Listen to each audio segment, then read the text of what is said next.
దేవునికి స్తోత్రం కలుగునుగా. హల్లెలూయా, ఆమేన్. హల్లెలూయా, దేవునికి స్తోత్రం. హల్లెలూయా, హల్లెలూయా. పరిశుద్ధ గ్రంథములో నుండి నిర్గమకాండము 2వ అధ్యాయము 2-3 వచనాలు మనం చదువుదాం. లేవి వంశస్థుడు ఒకడు వెళ్ళి లేవి కుమార్తెను వివాహం చేసుకునేను. ఆ స్త్రీ గర్భవతి అయి కుమారుని కని వారు సుందరుడై ఉండుట చూచి 3 నెలలు వానిని దాచెను. తరువాత ఆమె వానిని దాచలేక వాని కొరకు ఒక జమ్ము పెట్టి తీసుకొని దానికి జిగట మన్నును కీలును పూసి అందులో ఆ పిల్లవానిని పెట్టి ఏటి ఒడ్డున జమ్ములో దానిని ఉంచగా వానికేమి సంభవించునో తెలుసుకొనుటకు వాని అక్క దూరముగా నిలిచి ఉండెను. ప్రార్థన చేసుకుందాం.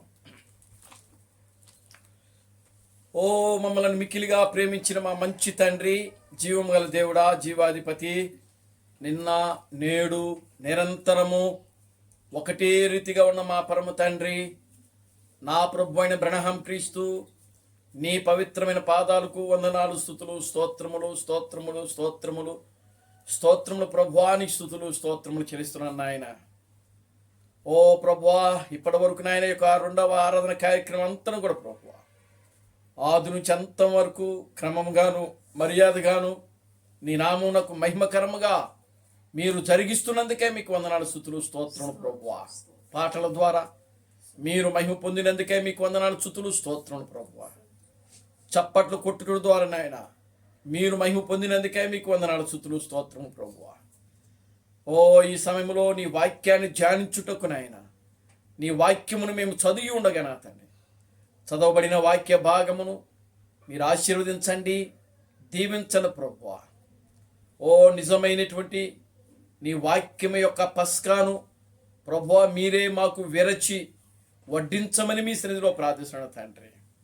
ఓ నీ వాక్యములో రాయబడింది కదా నాయన, ఓ నా శరీరమును నా రక్తమును తిని తాగువాడే నిత్య జీవమునకు వారసుడని నీ వాక్యములో రాయబడింది ప్రభువా. వాడు మరణములోనికి రాక తీర్పులోనికి రాక జీవములోనికి దాటి ఉన్నాడని నీ వాక్యములో రాయబడింది ప్రభువా. నిశ్చయముగా నాయన, ఓ ప్రభువా, అదుగా నాయన, ఓ మా విషయమై నీవు ఎన్నో జాగ్రత్తలు తీసుకుంటున్న దేవుడు ప్రభువా. నిశ్చయముగా నీ బిడ్డల విషయమై నాయన నువ్వు జాగ్రత్త వహించే దేవుడు నాయన, బాధ్యత తీసుకునే దేవుడు నాయన. ఓ పరమ తండ్రి, నీకు వందనాలు, స్తుతులు, స్తోత్రములు ప్రభువా. నిశ్చయముగా నా తండ్రి, ఓ ఈ మధ్యాహ్న సమయంలో నీ వాక్యము ద్వారా మీరు మాతో మాట్లాడి మా ఆత్మీయ జీవితాలను బలపరచమని, ఓ ముందుకు నడిపించమని మీ సన్నిధిలో ప్రార్థిస్తున్నాను తండ్రి. నీ వాక్యము ద్వారా మీరు మమ్మల్ని దర్శించి మీరు మాతో మాట్లాడి మా ఆత్మీయ జీవితాలను సరిచేయమని మీ సన్నిధిలో ప్రార్థిస్తున్నాను తండ్రి. నిశ్చయముగా నీ వాక్యము ద్వారా మీరు మాతో మాట్లాడి ప్రభువా. ఓ పరమ తండ్రి, నీకు వందనాలు, స్తుతులు, స్తోత్రములు ప్రభు. నీ వాక్యము ద్వారా మీరు మాతో మాట్లాడిన ఆయన, ఓ నాయన, అది నా తండ్రి మీరే నా ప్రభువా. మాలో ఉన్న ప్రతి రోగములను ప్రతి బలహీనతలను బయటకు పారదోలి మీరు మహిమ పొందమని మీ సన్నిధిలో ప్రార్థిస్తున్నాను. అన్ని విషయాలు నీ కృపను దయచేయండి. సమస్త ఘనత మహిమను మీరు తెచ్చుకోండి. జీవం కలిగిన నా ప్రభు అయిన క్రీస్తు బ్రహ్మను నీ సర్వశక్తి కలిగిన నామములో ప్రార్థించి స్తుతించి వేడుకొనుచున్నాము. ఆమేన్, ఆమేన్. అందరూ కూర్చోండి.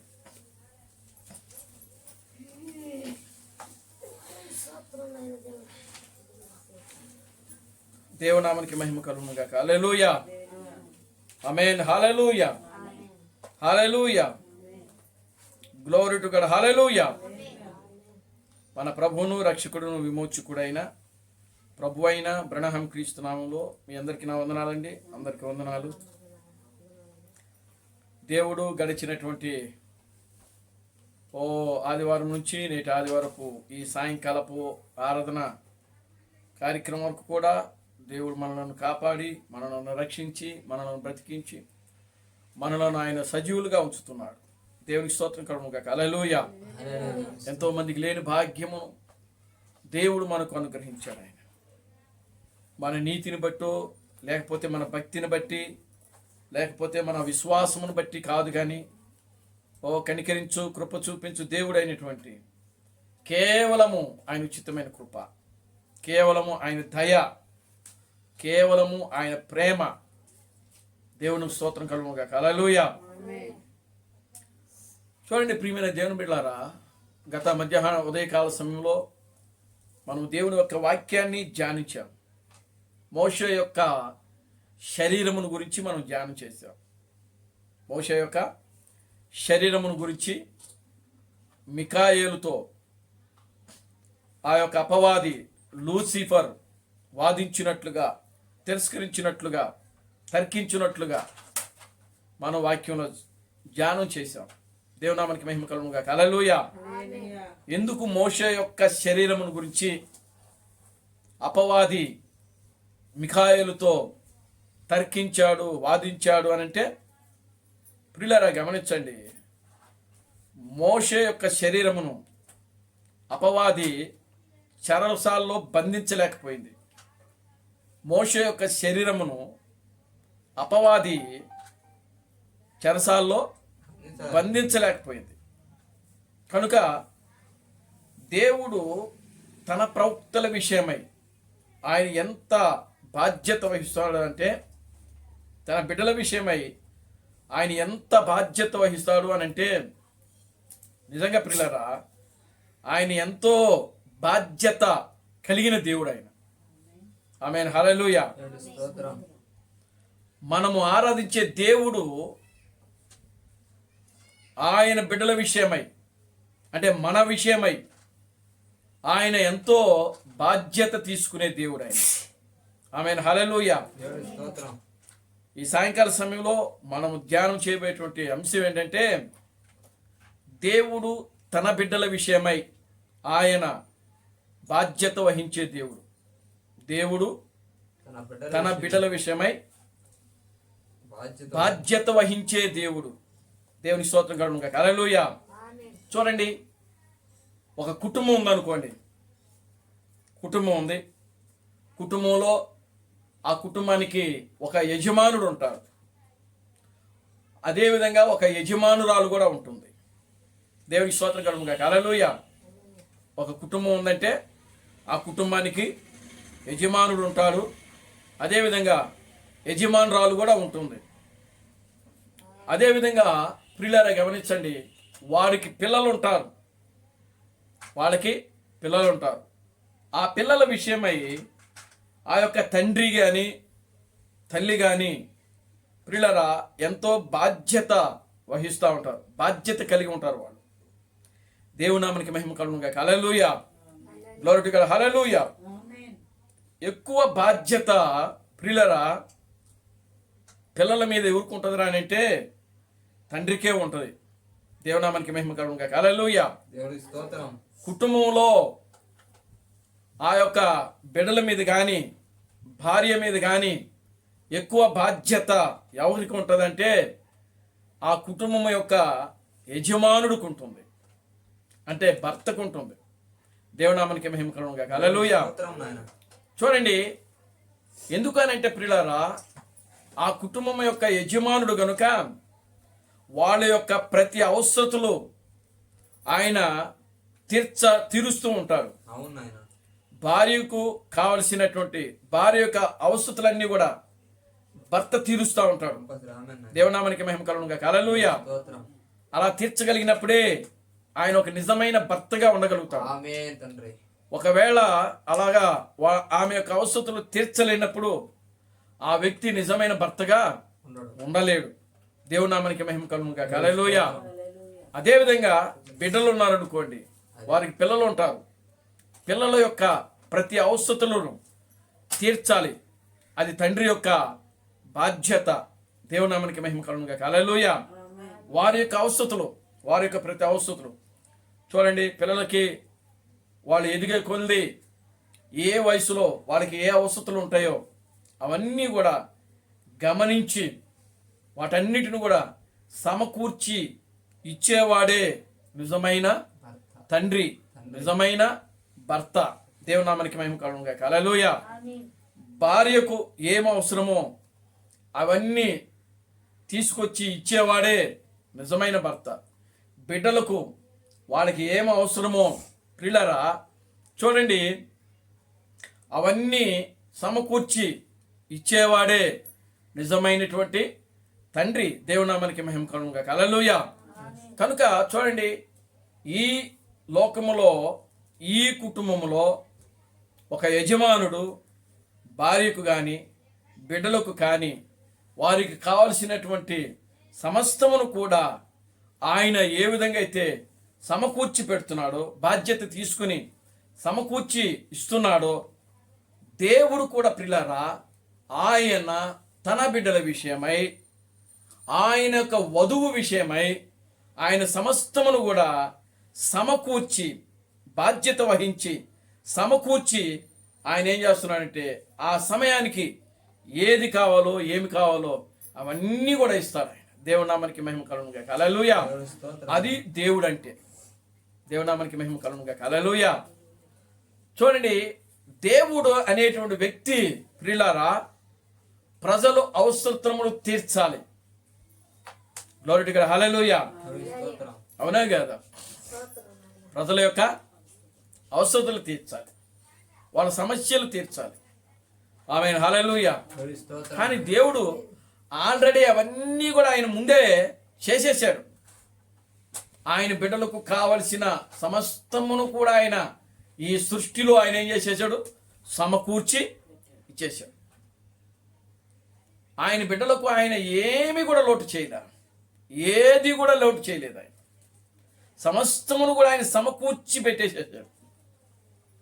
కానీ మానవుడే తప్పిదములు చేసి దేవునికి దూరం అయిపోయి దేవుడిచ్చినటువంటి ప్రతి ఈవెన్లు కూడా వాటిని అనుభవించుకుండగా ఏమైపోయినారంటే దూరం అయిపోయారు దేవుని యొక్క ఆశీర్వాదాలకు, దేవుని యొక్క దీవెనలకు. దేవునామానికి మహిమ కలుగును గాక. హల్లెలూయా.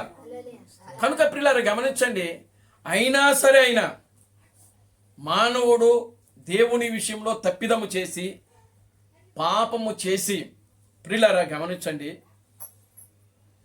మానవుడు తప్పిపోయినప్పటికీ, దేవుని నుండి దూరం అయిపోయినప్పటికీ, దేవుని నుండి ఎడబాటైనప్పటికీ, కానీ దేవుడు ఆయన బిడ్డలను ఆయన మర్చిపోలేదు. ఆయన మర్చిపోయే దేవుడు కాదు. ఆయన దేవునామానికి మహిమ కలుగును గాక. హల్లెలూయా.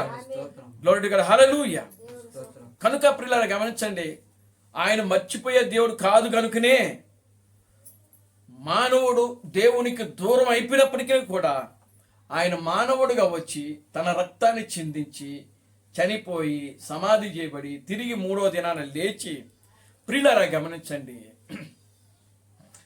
మరలా వాళ్ళు ఏదైతే పోగొట్టుకున్నారో అవన్నీ కూడా మరలా దేవుడు ఏం చేసినాడంటే వాళ్ళకి ఆయన రక్తము ద్వారా సమకూర్చి పెట్టాడు. Glory to God. హల్లెలూయా. ఆమేన్. హల్లెలూయా. కనుక చూడండి ప్రియులారా, ఇప్పుడు మనం చదివినటువంటి ఈ వాక్యములో మోషే మనకు కనబడుతున్నాడు. మోషే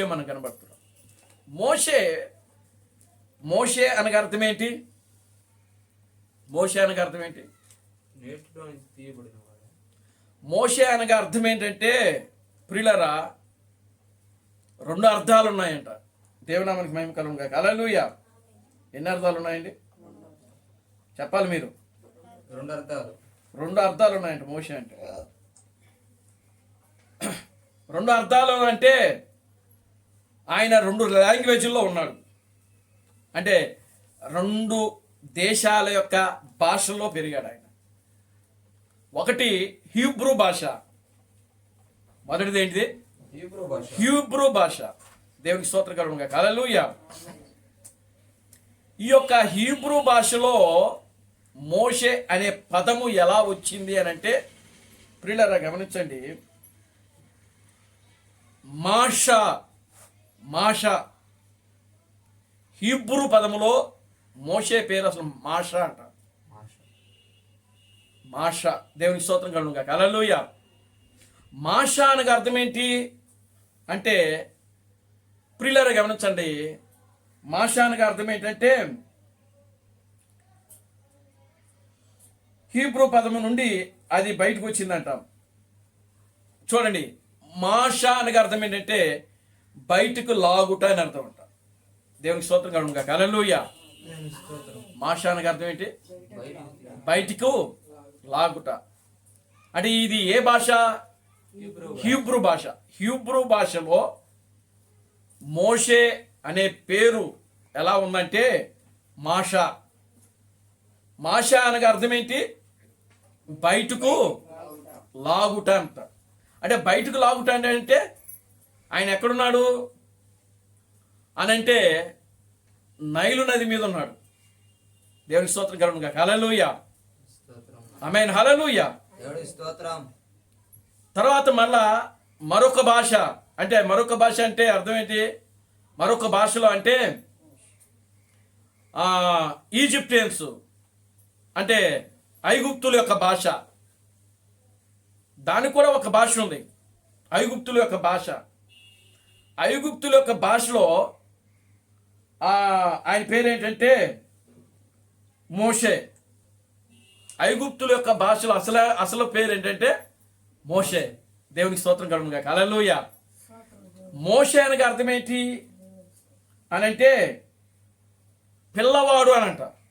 మోషే అనగా అర్థం ఏంటంటే పిల్లవాడు. Glory to God. హల్లెలూయా. మోషే అనగా అర్థం ఏంటి? పిల్లవాడు. కనుక ఈ మోషే అనే పదానికి హీబ్రూ భాషలేమో బయటకు లాగుట. చూడండి, మోషే అనే పదానికి ఐగుప్తుల యొక్క భాషలో పిల్లవాడు అంటే పిల్లవాడిని బయటకు లాగుట. దేవునికి స్తోత్రం చెప్పండి. హల్లెలూయా. అంటే పిల్లవాడిని బయటకు లాగుటానంటే హీబ్రూ భాషలో ఎవరు ఆ పిల్లవాడిని బయటకు ఎవరు లాగారు అని అంటే ఆయన యొక్క తల్లి, మోషే యొక్క తల్లి లాగిందంట. దేవునామానికి మహిమ కలుగును గాక. హల్లెలూయా. చూడండి, ఈ యొక్క ఐగుప్తుల యొక్క భాషలో ఈ యొక్క మోషేను పిల్లవాడు అంటే ఈ మోషే అనే పేరు పెట్టింది ఎవరు అని అంటే ఎవరు పెట్టారు ఈ పేరు అని అంటే ఫరో యొక్క కుమార్తె పెట్టింది. ఫరో యొక్క కుమార్తె అంటే ఆయన యొక్క చెల్లెలు, వాళ్ళ కుమార్తెలను పిలుస్తారు. అప్పుడు దేవునామానికి మహిమ కలుగును గాక. హల్లెలూయా. ఎందుకు కుమార్తెను పిలుస్తారు అంటే ఆమెకు పెళ్లి కాల అప్పటికి. దేవునామానికి మహిమ కలుగును గాక. హల్లెలూయా. ఫరో యొక్క కుమార్తె అంటే ఫరో యొక్క చెల్లెలు దాంట్లో. దేవునామానికి మహిమ కలుగును గాక. హల్లెలూయా. పరిశుద్ధ గ్రంథంలో ఫరో యొక్క కుమార్తె అని రాయబడింది. కనుక ఇప్పుడు ఫరో యొక్క కుమార్తె ఆమె ఆ యొక్క నైలు నదిలో, మృత సముద్రంలో ఆమె స్నానం చేస్తున్నప్పుడు ప్రియులారా గమనించండి, ఈ జమ్ము పెట్టి ఆ యొక్క నైలు నదిలో, ఆ మృత సముద్రంలో అది కొట్టుకుంటూ వచ్చింది. దేవునామానికి మహిమ కలుగును గాక. హల్లెలూయా. చూడండి, మన వాక్యాన్ని మనం ఇక్కడ క్లియర్గా చూడగలుగుతాం. 5-6 వచనాలు చదవండి. 5, 6, 7 వచనాలు. ఫరో కుమార్తె స్నానము చేయుటకు ఏటికి వచ్చెను. ఆమె పనికెత్తెలు ఏటి ఒడ్డున నడుచుచుండగా ఆమె నాచులోని ఆ పెట్టెను చూచి పంపి దాన్ని తెప్పించి తెరచి ఆ పిల్లవాడిని చూచినప్పుడు ఆ పిల్లవాడు ఏడ్చుచుండగా చూచి వాని యందు కనికరించి వీడు హెబ్రీయుల పిల్లలలో ఒకడనెను. అప్పుడు వాని అక్క ఫరో కుమార్తెతో నీ కొరకు ఈ పిల్లవాడిని పెంచుటకు నేను వెళ్ళి హెబ్రీ స్త్రీలలో ఒక దాదీని పిలుచుకుని వస్తున్నా అనేను. దేవునామానికి మహిమ కలుగును గాక. హల్లెలూయా. కనుక ఈ జమ్ము పెట్టి ఆ యొక్క ఫరో యొక్క కుమార్తె స్నానం చేస్తున్నప్పుడు ఆ పెట్టె నాచులో అలా కొట్టుకుంటూ వెళ్ళింది. అప్పుడు ఆ యొక్క ఫరో కుమార్తె ఆ పెట్టిని చూచి ఆ పనికెత్తుల్లో ఒకదాన్ని పంపించి ఆ పెట్టెను తీసుకుని రమ్మని చెప్పింది. ఆ పెట్టెని తీసుకుని వెళ్ళింది. తీసుకుని వెళ్ళినప్పుడు ఆ పెట్టి తెరిచే చూచేటప్పటికి ఒక సుందరమైన బాలుడు ఉన్నాడు అక్కడ. ఏం చేస్తున్నాడంటే వాడు, ఆయన ఏం చేస్తున్నాడు అక్కడ? ఏడుస్తున్నాడు.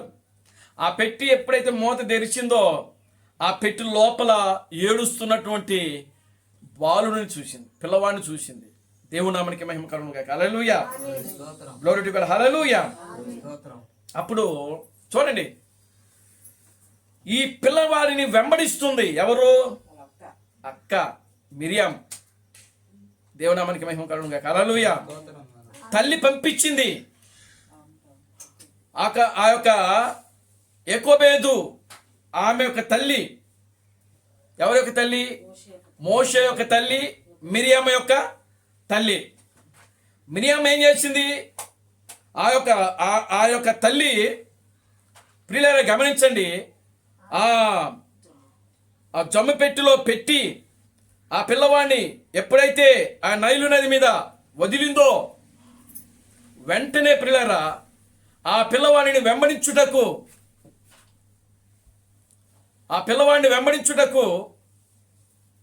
ఆ యొక్క పిల్లరా గమనించండి, ఆ అక్కను కూడా, మిరియామును కూడా ప్రియులారా ఆ యొక్క నదిలో పంపించింది అనమాట. దేవుని నామానికి మహిమ కలుగును గాక. హల్లెలూయా. ఇదంతా కూడా ఎవరి యొక్క ఆలోచన అని అంటే గమనించండి, అది యాకోబేదు యొక్క ఆలోచన కాదు, లేదా ఆ యొక్క సహోదరి మిరియాం గారు ఆలోచన కాదు. కానీ మోషేను దేవుడు ఏం చేస్తున్నాడంటే భద్రముగా ఉంచుటకు, కాపాడుకున్నటకు ఆ మిరియామును దేవుడు ఏం చేస్తున్నాడంటే ఆ జమ్ము పెట్టి వెనకాలే పంపిస్తా ఉన్నాడు. దేవుని నామానికి మహిమ కలుగును గాక. హల్లెలూయా, గ్లోరీ టు గాడ్, హల్లెలూయా. చూడండి ప్రియులారా గమనించండి, ఆ పిల్లవాడు ఎక్కడికి చేరుకోవాలో అక్కడికి చేరుకున్నాడు. ఎవరి దగ్గర చేరుకున్నాడు? ఫరో యొక్క కుమార్తె దగ్గరికి చేరుకున్నాడు. అప్పుడు మిరియాము వెళ్ళి ఆ యొక్క ఫరో యొక్క కుమార్తెని అడిగింది. ఏమని? ఈ పిల్లవాడి కోసం పాలిచ్చి నీ కొరకు పెంచుటకు. అక్కడ మాట్లాడుతుంది కదా ఆమె. ఆ మిరియం ఏముంటుందో తెలుసా? ఈ పిల్లవాడికి పాలిచ్చి నీ కొరకు పెంచుటకు,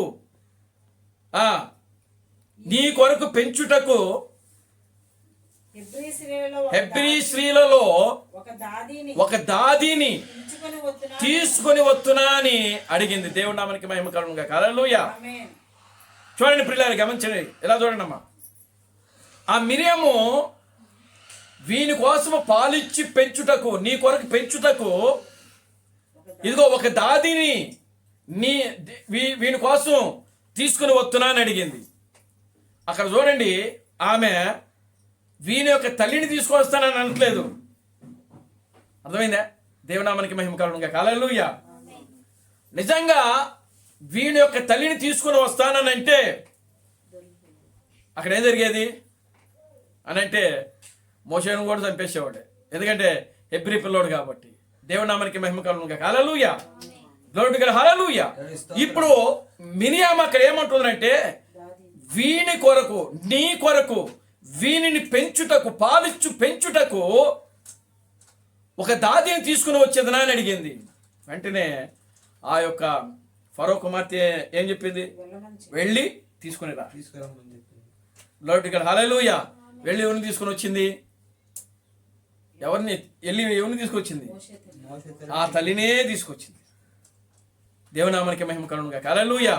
మోషే యొక్క తల్లినే తీసుకుని వచ్చింది. ఇప్పుడు మోషే యొక్క తల్లి ఎక్కడ ఉంది? ఆమె కూడా రాజగృహంలోనే ఉంది, ఐగుప్తులోనే ఉంది. కానీ రాజగృహంలోనే ఉంది, రాజు యొక్క గృహంలోనే ఉంది. ఫరో కుమార్తె ఎక్కడైతే పెరుగుతుందో ఆ యొక్క మోషే యొక్క తల్లి కూడా అక్కడే పెరుగుతుంది. ఎందుకని?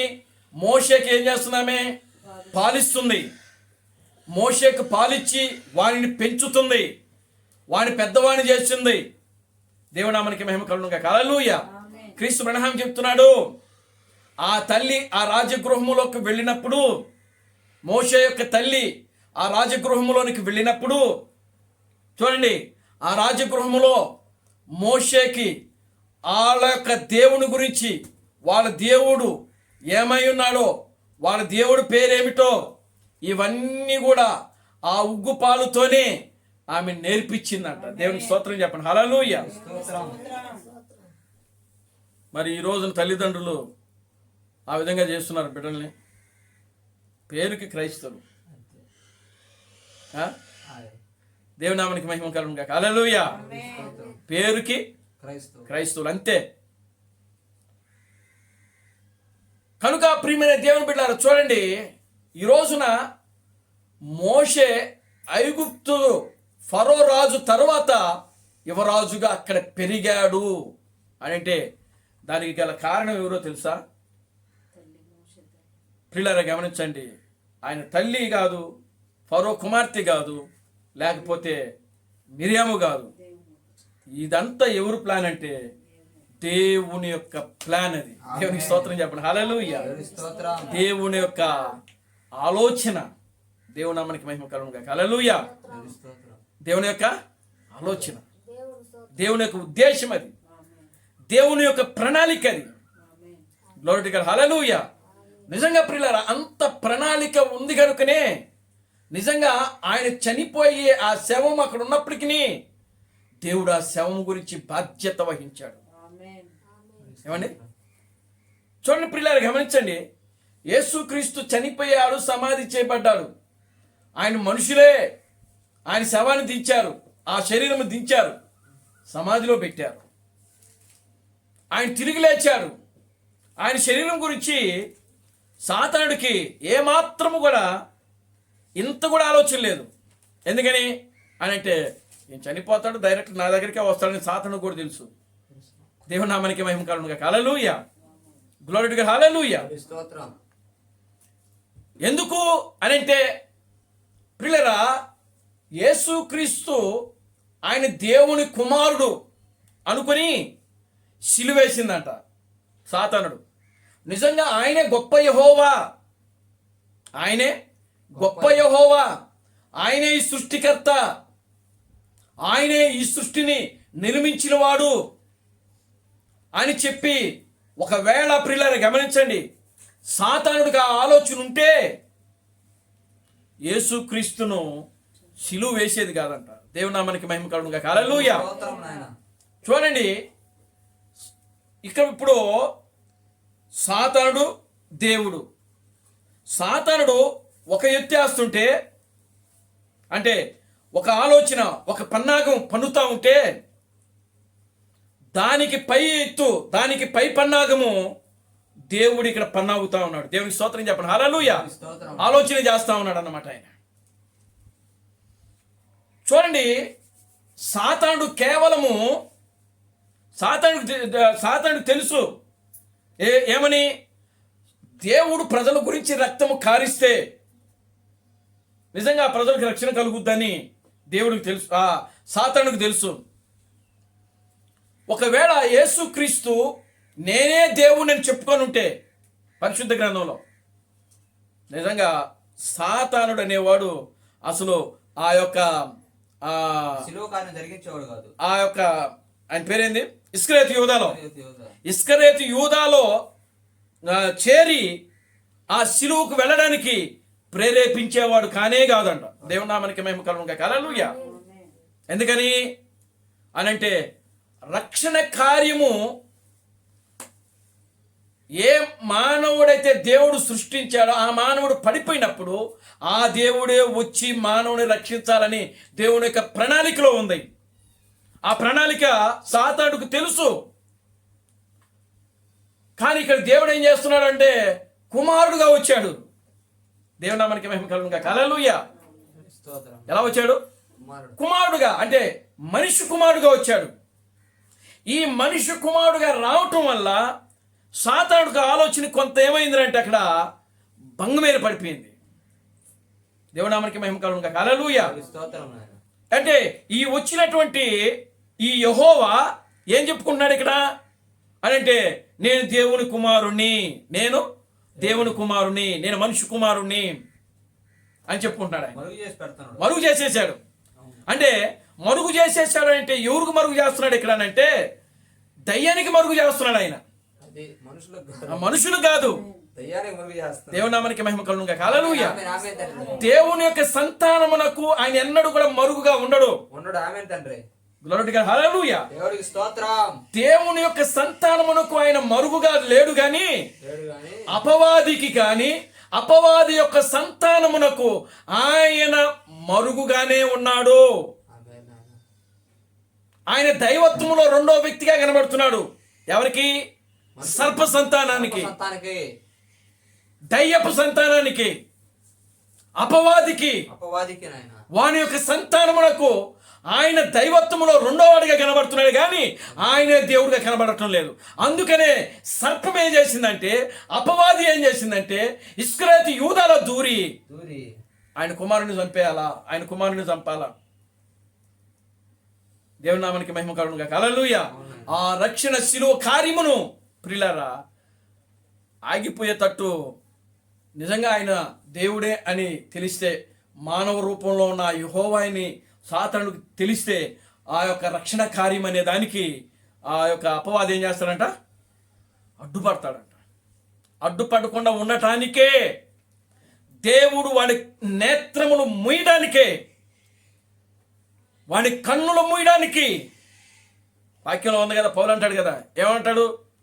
మా సువార్త మరుగు చేయబడిన ఎడల నశించుచున్న వారికి మాత్రమే మరుగు చేయబడింది కానీ రక్షించబడుతున్న వారికి కాదు అని వాక్యంలో రాయబడింది. నిజంగా ఈరోజు ప్రియులారా యేసుక్రీస్తు దైవత్వములో రెండో వాడుగా ఈనాడు క్రైస్తవ ప్రపంచానికి కనబడుతున్నాడనంటే, క్రైస్తవ ప్రపంచం ఏమై ఉన్నదనంటే నశించిపోయేది. దేవునామానికి మహిమ కలుగును గాక. హల్లెలూయా. కానీ తన బిడ్డలకు ఆయన జాగ్రత్త తీసుకుంటున్నాడు. తన బిడ్డలకు ఎక్కడ కూడా ఆయన ఏం చేస్తున్నాడు తెలుసా? చిన్న చిన్నగా క్లూ వదులుతా వస్తున్నాడు.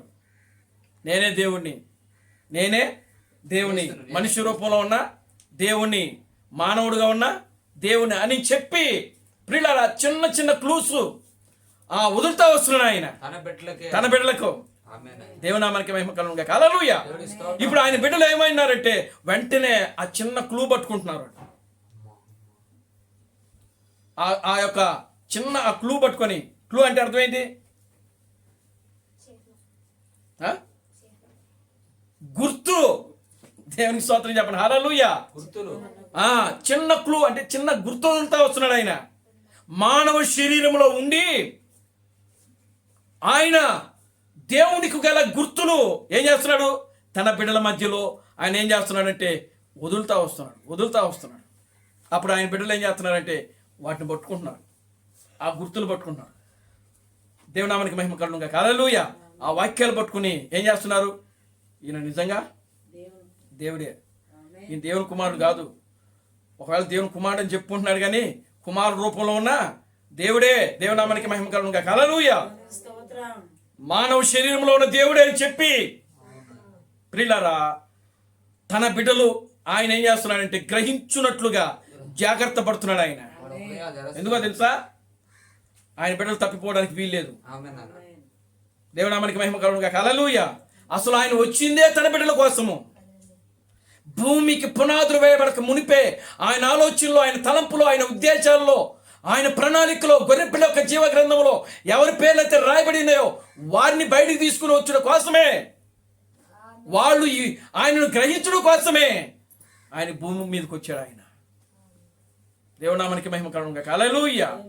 కనుక ప్రియులారా గమనించండి, ఆయన బిడ్డల విషయంలో ఆయన బాధ్యత తీసుకునే వ్యక్తి. మోషే విషయంలో ఆయన బాధ్యత తీసుకుంటున్నాడు. చివరికి ఆయన శరీరం విషయంలో, ఆయన పుట్టుక విషయంలో బాధ్యత తీసుకుంటున్నాడు. ఏమండి? ఆయన పుట్టుక విషయంలో బాధ్యత తీసుకుంటున్నాడు. ఆయన పెరిగే విషయంలో బాధ్యత తీసుకుంటున్నాడు. ఆయన పరిచర్య విషయంలో బాధ్యత తీసుకుంటున్నాడు. ఆయన సేవ విషయంలో బాధ్యత తీసుకుంటున్నాడు. ఆమేన్. ఆయన మరణం విషయంలో బాధ్యత తీసుకున్నాడు. ఆయన సమాధి విషయంలో బాధ్యత తీసుకుంటున్నాడు. ఆయన యొక్క శరీరము విషయంలో కూడా సమస్తమును ఆయన బాధ్యత వహిస్తా ఉన్నాడు ఇక్కడ. ఆమేన్. అది దేవుడు అంటే. దేవుడు నామానికి మహిమ కలుగును గాక. హల్లెలూయా. స్తోత్రం కలుగును గాక. మరి ఒక ఎడ్ల రక్తం కింద మోషే ఏ రక్తం కింద ఉన్నాడో తెలుసా మీకు? మోషే అసలు ఏ రక్తం కింద లేడు ఆయన. దేవునామానికి మహిమ కలుగును గాక. హల్లెలూయా. స్తోత్రం నాయన. కేవలం మనస్సాక్షి యుగంలో ఉన్నాడు ఆయన. అంటే ఆయన మనస్సాక్షి ఆయన నమ్ముకొని ఆయన దేవుడని చెప్పి ముందుకు నడిచే కాలంలో ఉన్నాడు ఆయన. ఎందుకని తెలుసా? ఆయనకి ప్రత్యక్షమైన దేవుడు ఎట్లా ప్రత్యక్షమయ్యాడు ఆయన?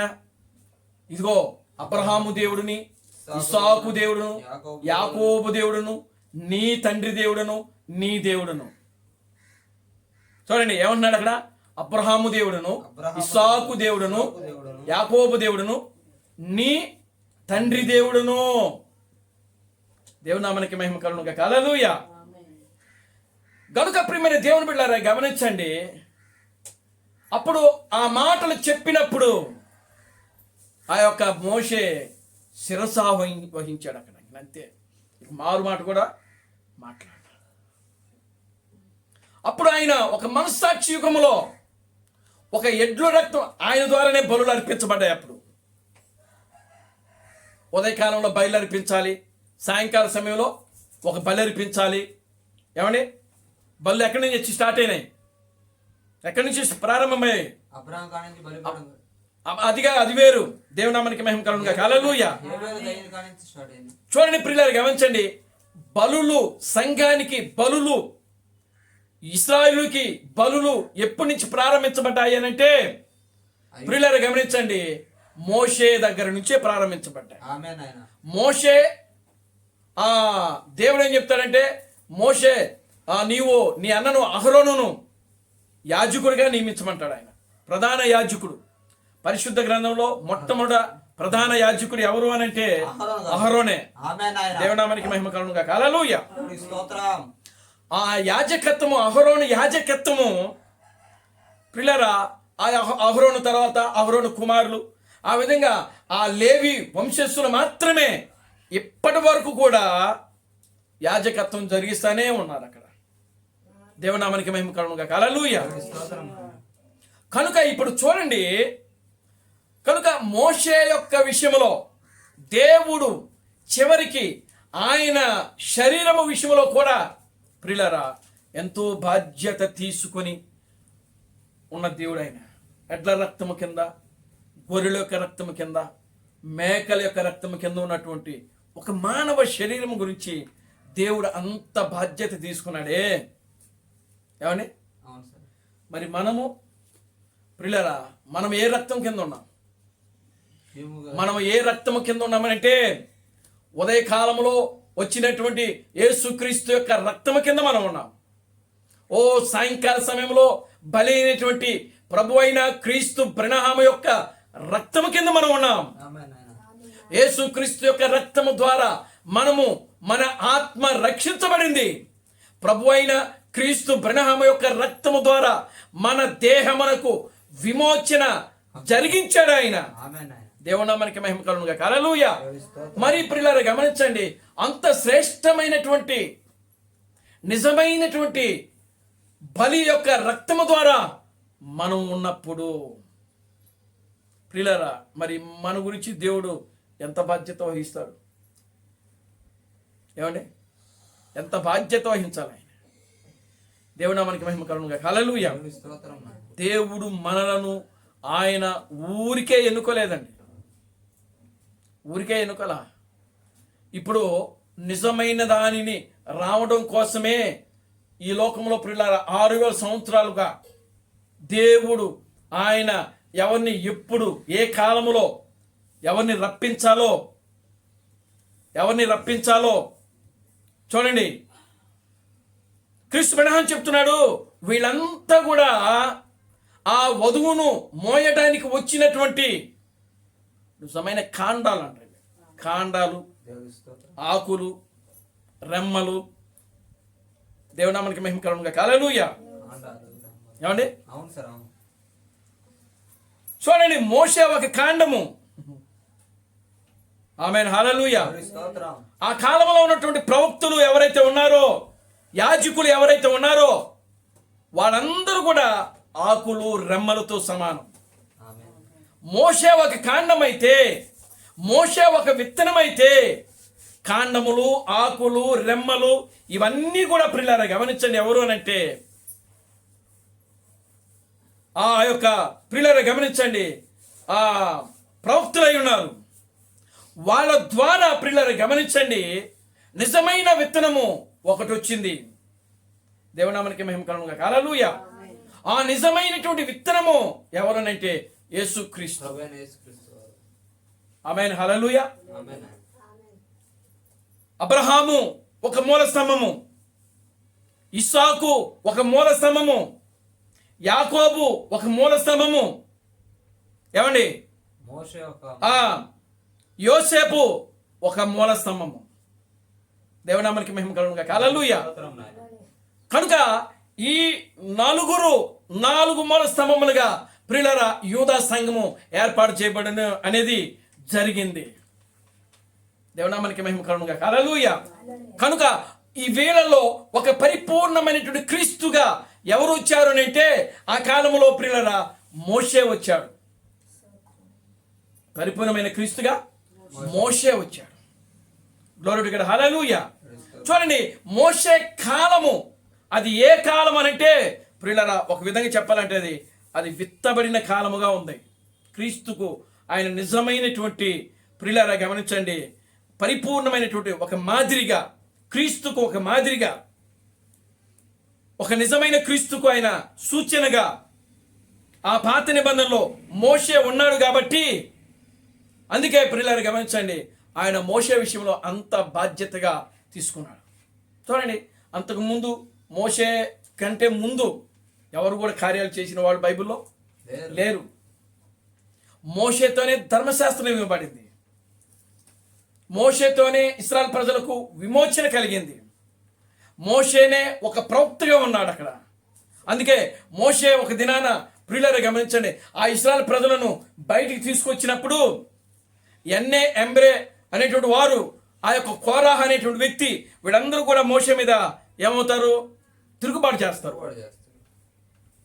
నీవేనా ప్రవక్తవి, మేము ప్రవక్తులం కదా, నీవేనా నాయకుడివి, మేము నాయకులం కదా, దేవుడు నీతోనైనా మాట్లాడేది, మాతో మాట్లాడ్డా?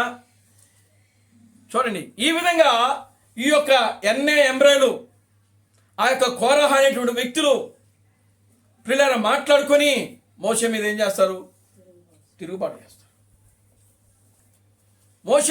మోషే మీద తిరుగుబాటు చేసినప్పుడు ప్రియులారా మోషే దేవుని సన్నిధిలో ప్రార్థించినప్పుడు అప్పుడు దేవుడు ఆయనతో మాట్లాడుతూ ఉన్నాడు. ఏమని మాట్లాడుతున్నాడు?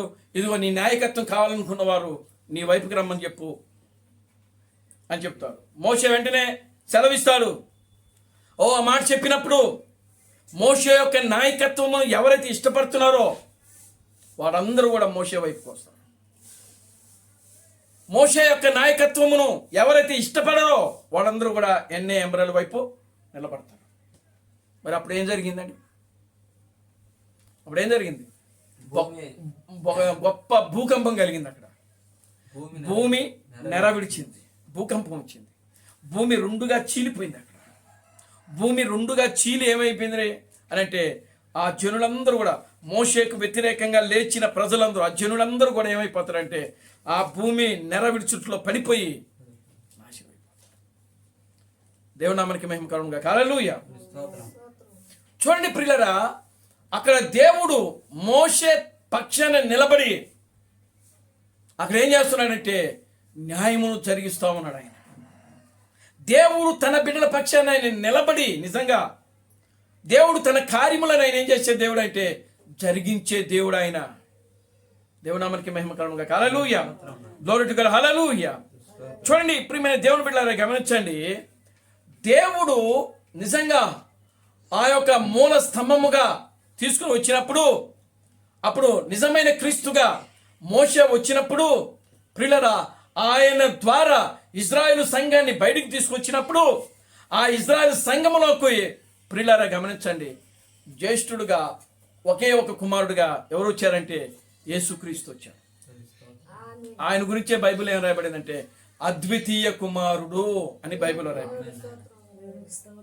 యోహాను సువార్త ప్రియులారా 3వ అధ్యాయంలో మనకు కనబడతా ఉంటుంది ఆ వాక్యం.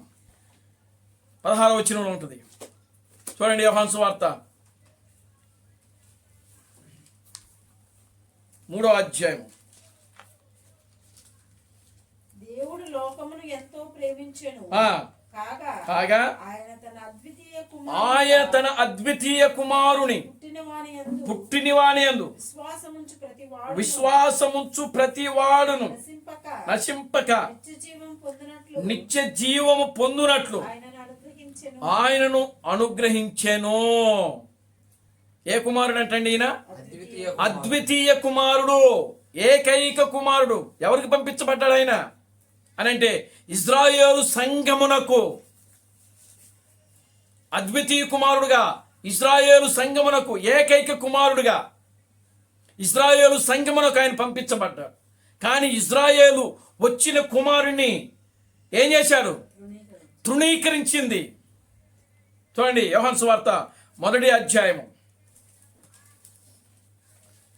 తన్ను ఎందరు అంగీకరించులో వారందరికీ అనగా యోహాను సువార్త 1 నుంచి ఆది యందు వాక్యముండెను, వాక్యము దేవుని యొద్ద ఉండెను, వాక్యము దేవుడై ఉండెను, ఆయన ఆది యందు దేవుని యొద్ద ఉండెను, సమస్తమును ఆయన మూలముగా కలిగెను, కలిగి ఉన్నది ఏదియు ఆయన లేకుండా కలగలేదు, ఆయనలో జీవముండెను. 10వ వచనం చదవండి. 10 నుంచి చదవండి. నిజమైన వెలుగు ఉండెను, అది లోకంలోనికి వచ్చుచు మనుషుని వెలిగించుచున్నది. ఆయన లోకములో ఉండెను, లోకం ఆయన మూలముగా కలిగెను, కానీ లోకం ఆయనను తెలుసుకొనలేదు.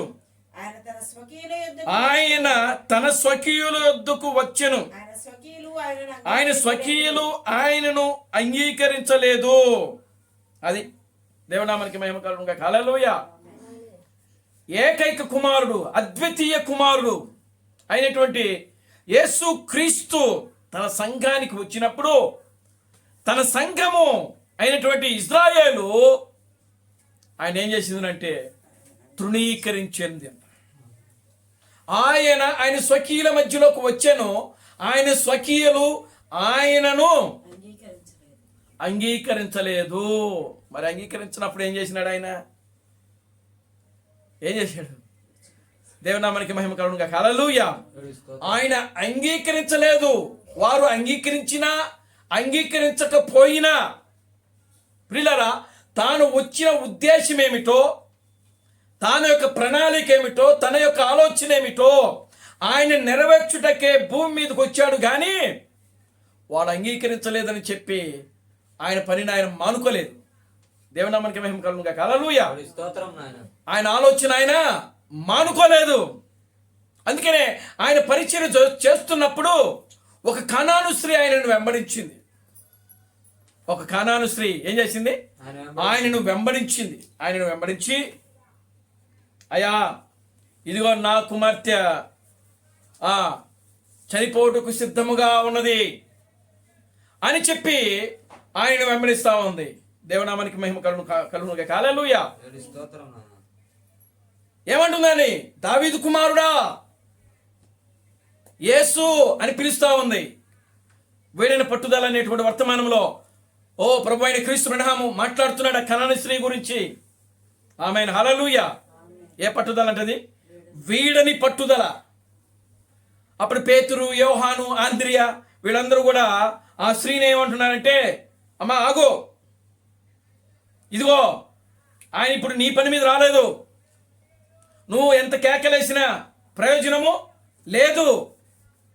దేవునామానికి మహిమ కలుగునుగాక. హల్లెలూయా అని చెప్పి పేతురు, యోహాను, ఆంద్రియాలు ఆమెను వెనక్కి పంపిస్తున్నప్పటికీ ఆమె ఏ మాత్రము కూడా వాళ్ళకి భయపడకుండగా, ఏ మాత్రం కూడా వాళ్ళకి తగ్గకుండగా ప్రియులరా ఆమె కేకలు పెడతానే ఉంది. దేవునామానికి మహిమ కలుగునుగాక. హల్లెలూయా. ఓ దావీదు కుమారుడా యేసు అని కేకలు వేయిస్తున్నాయి. అప్పుడు యేసుక్రీస్తు ఆగాడు. ఆగి ఈమె ఆయన దగ్గరికి వెళ్ళింది. ఆమె బాధ ఏదో చెప్పుకుంది. చెప్పిన తర్వాత అప్పుడు ఆయన ఏమంటున్నాడో తెలుసా? అమ్మ, పిల్లలకు వేయవలసిన రొట్టె ముక్కలు కుక్క పిల్లలకు వేయుట యుక్తము కాదు అని అక్కడ మాట్లాడుతున్నాడు యేసుక్రీస్తు. దేవునామానికి మహిమ కలుగునుగా. హల్లెలూయా. స్తోత్రం. ఏమని మాట్లాడుతున్నాడండి? పిల్లలకు వేయవలసిన రొట్టె ముక్కలు కుక్క పిల్లలకు వేయుట యుక్తము కాదు కాదు అన్నాడు. అంటే అప్పుడు పిల్లలు ఎవరు? కుక్క పిల్లలు ఎవరు? పిల్లలంటే ఇజ్రాయేలు, కుక్క పిల్లలంటే అన్యజనులమైన మనము. దేవునామానికి మహిమ కలుగునుగా. హల్లెలూయా. అప్పుడు ఆ స్త్రీ అంటుంది, ఆ కనాను స్త్రీ అంటుంది, ఏమంటుందో తెలుసా? అయ్యా, కుక్క పిల్లలైనా ఇదిగో ఆ యజమానుని యొక్క బల్ల మీద నుంచి కింద పడు రొట్టె ముక్కలైనా ఏరుకుంటుంది కదా. దేవునికి స్తోత్రం చెప్పండి. హల్లెలూయా. ఆమేన్. హల్లెలూయా. ఆమేన్. ఏమంటుంది ఆ కనాను స్త్రీ? అయ్యా, ఆ యజమానుడు యొక్క రొట్టె బల్ల మీద నుంచి ఆ రొట్టె ముక్కలు కింద పడినప్పుడు ఆ పిల్లలు ఏరుకొని తింటాయి కదా.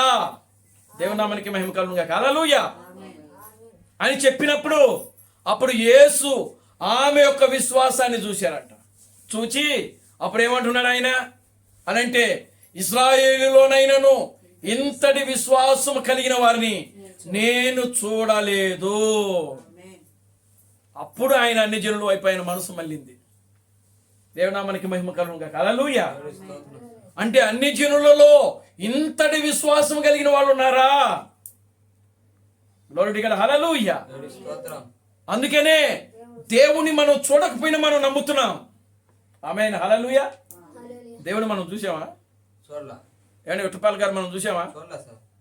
మనం ముట్టుకున్నామా? ఆయన్ని చూడలా. మనం తాకామా?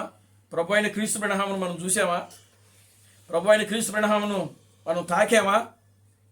తాకలా. మనం చూడలేదు, మనం తాకలేదు, మనం మాట్లాడలేదు ఆయనతో. ఏమండి? ఆయనను కేవలము విశ్వాసము ద్వారా మాత్రమే ఆయన దేవుడని మనం నమ్మాం. ఆమేన్ తండ్రి. కారణం ఏంటో తెలుసా? ప్రియులారా, ఆనాడు యేసుక్రీస్తు అన్న మాటే ఈరోజు మనం చూడగలుగుతున్నాం. ఇశ్రాయేలులోనైనను ఇంతటి విశ్వాసము కలిగిన వారిని నేను చూడలేదే. అంటే విశ్వాసం ఎక్కడున్నది? అన్య జనులలో ఉన్నది. ఆమేన్ నాయనా. Glory to God. హల్లెలూయా. ఎక్కడ ఉంది విశ్వాసము? అన్ని జనులలో అన్య జనులలో ఉన్నది. ఇజ్రాయేలు సంఘములో విశ్వాసము లేదు. ఇజ్రాయేలు సంఘములో నమ్మకత్వం లేదు. ఇజ్రాయేలు సంఘములో యథార్థత లేదు. ఇజ్రాయేలు సంఘములో భక్తి లేదు.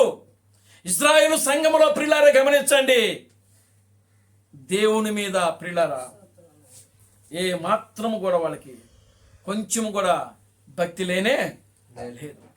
కానీ ఆయన అన్ని జనులలో ఆ యొక్క విశ్వాసాన్ని ఆయన చూస్తున్నాడు. Glory to God. హల్లెలూయా. దేవుని స్తోత్రం. చూడండి, ఒకరోజు దావీదు ఉన్నాడు అనుకోండి. ఎలా చూడండి అమ్మా, దావీదు ఏమండి? దావీదు ఒక రాజు.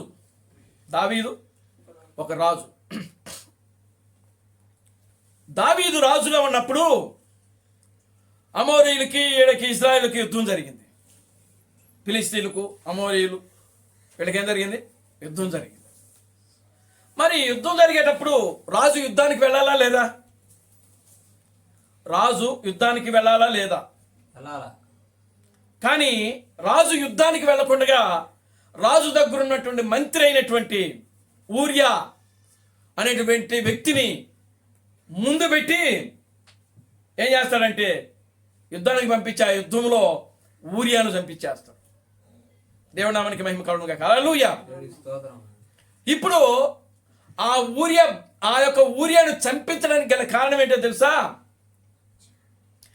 దావీదు ఆల్రెడీ యూదుడు. దావీదు ఎవరండి? యూదుడు.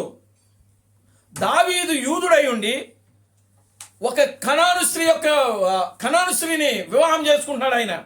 ఎవరా స్త్రీ అని అంటే ఊరియా భార్య. ఊరియాను యుద్ధంలో ముందు పెట్టి చంపడానికి గల కారణం ఏంటో తెలుసా?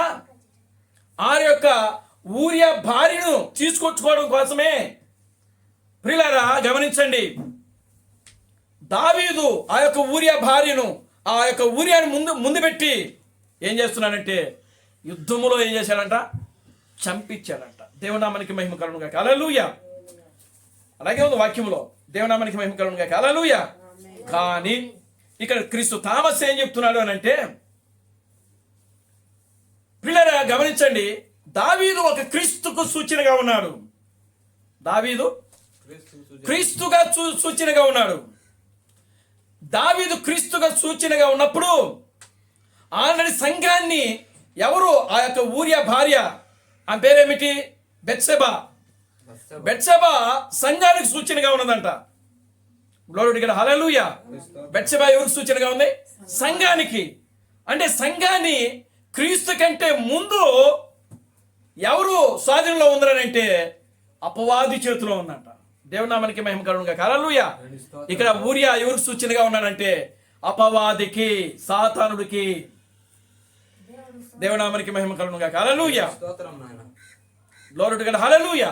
ఇప్పుడు ఊరియాను యుద్ధంలో పెట్టి ముందు చంపించాడు దావీదు.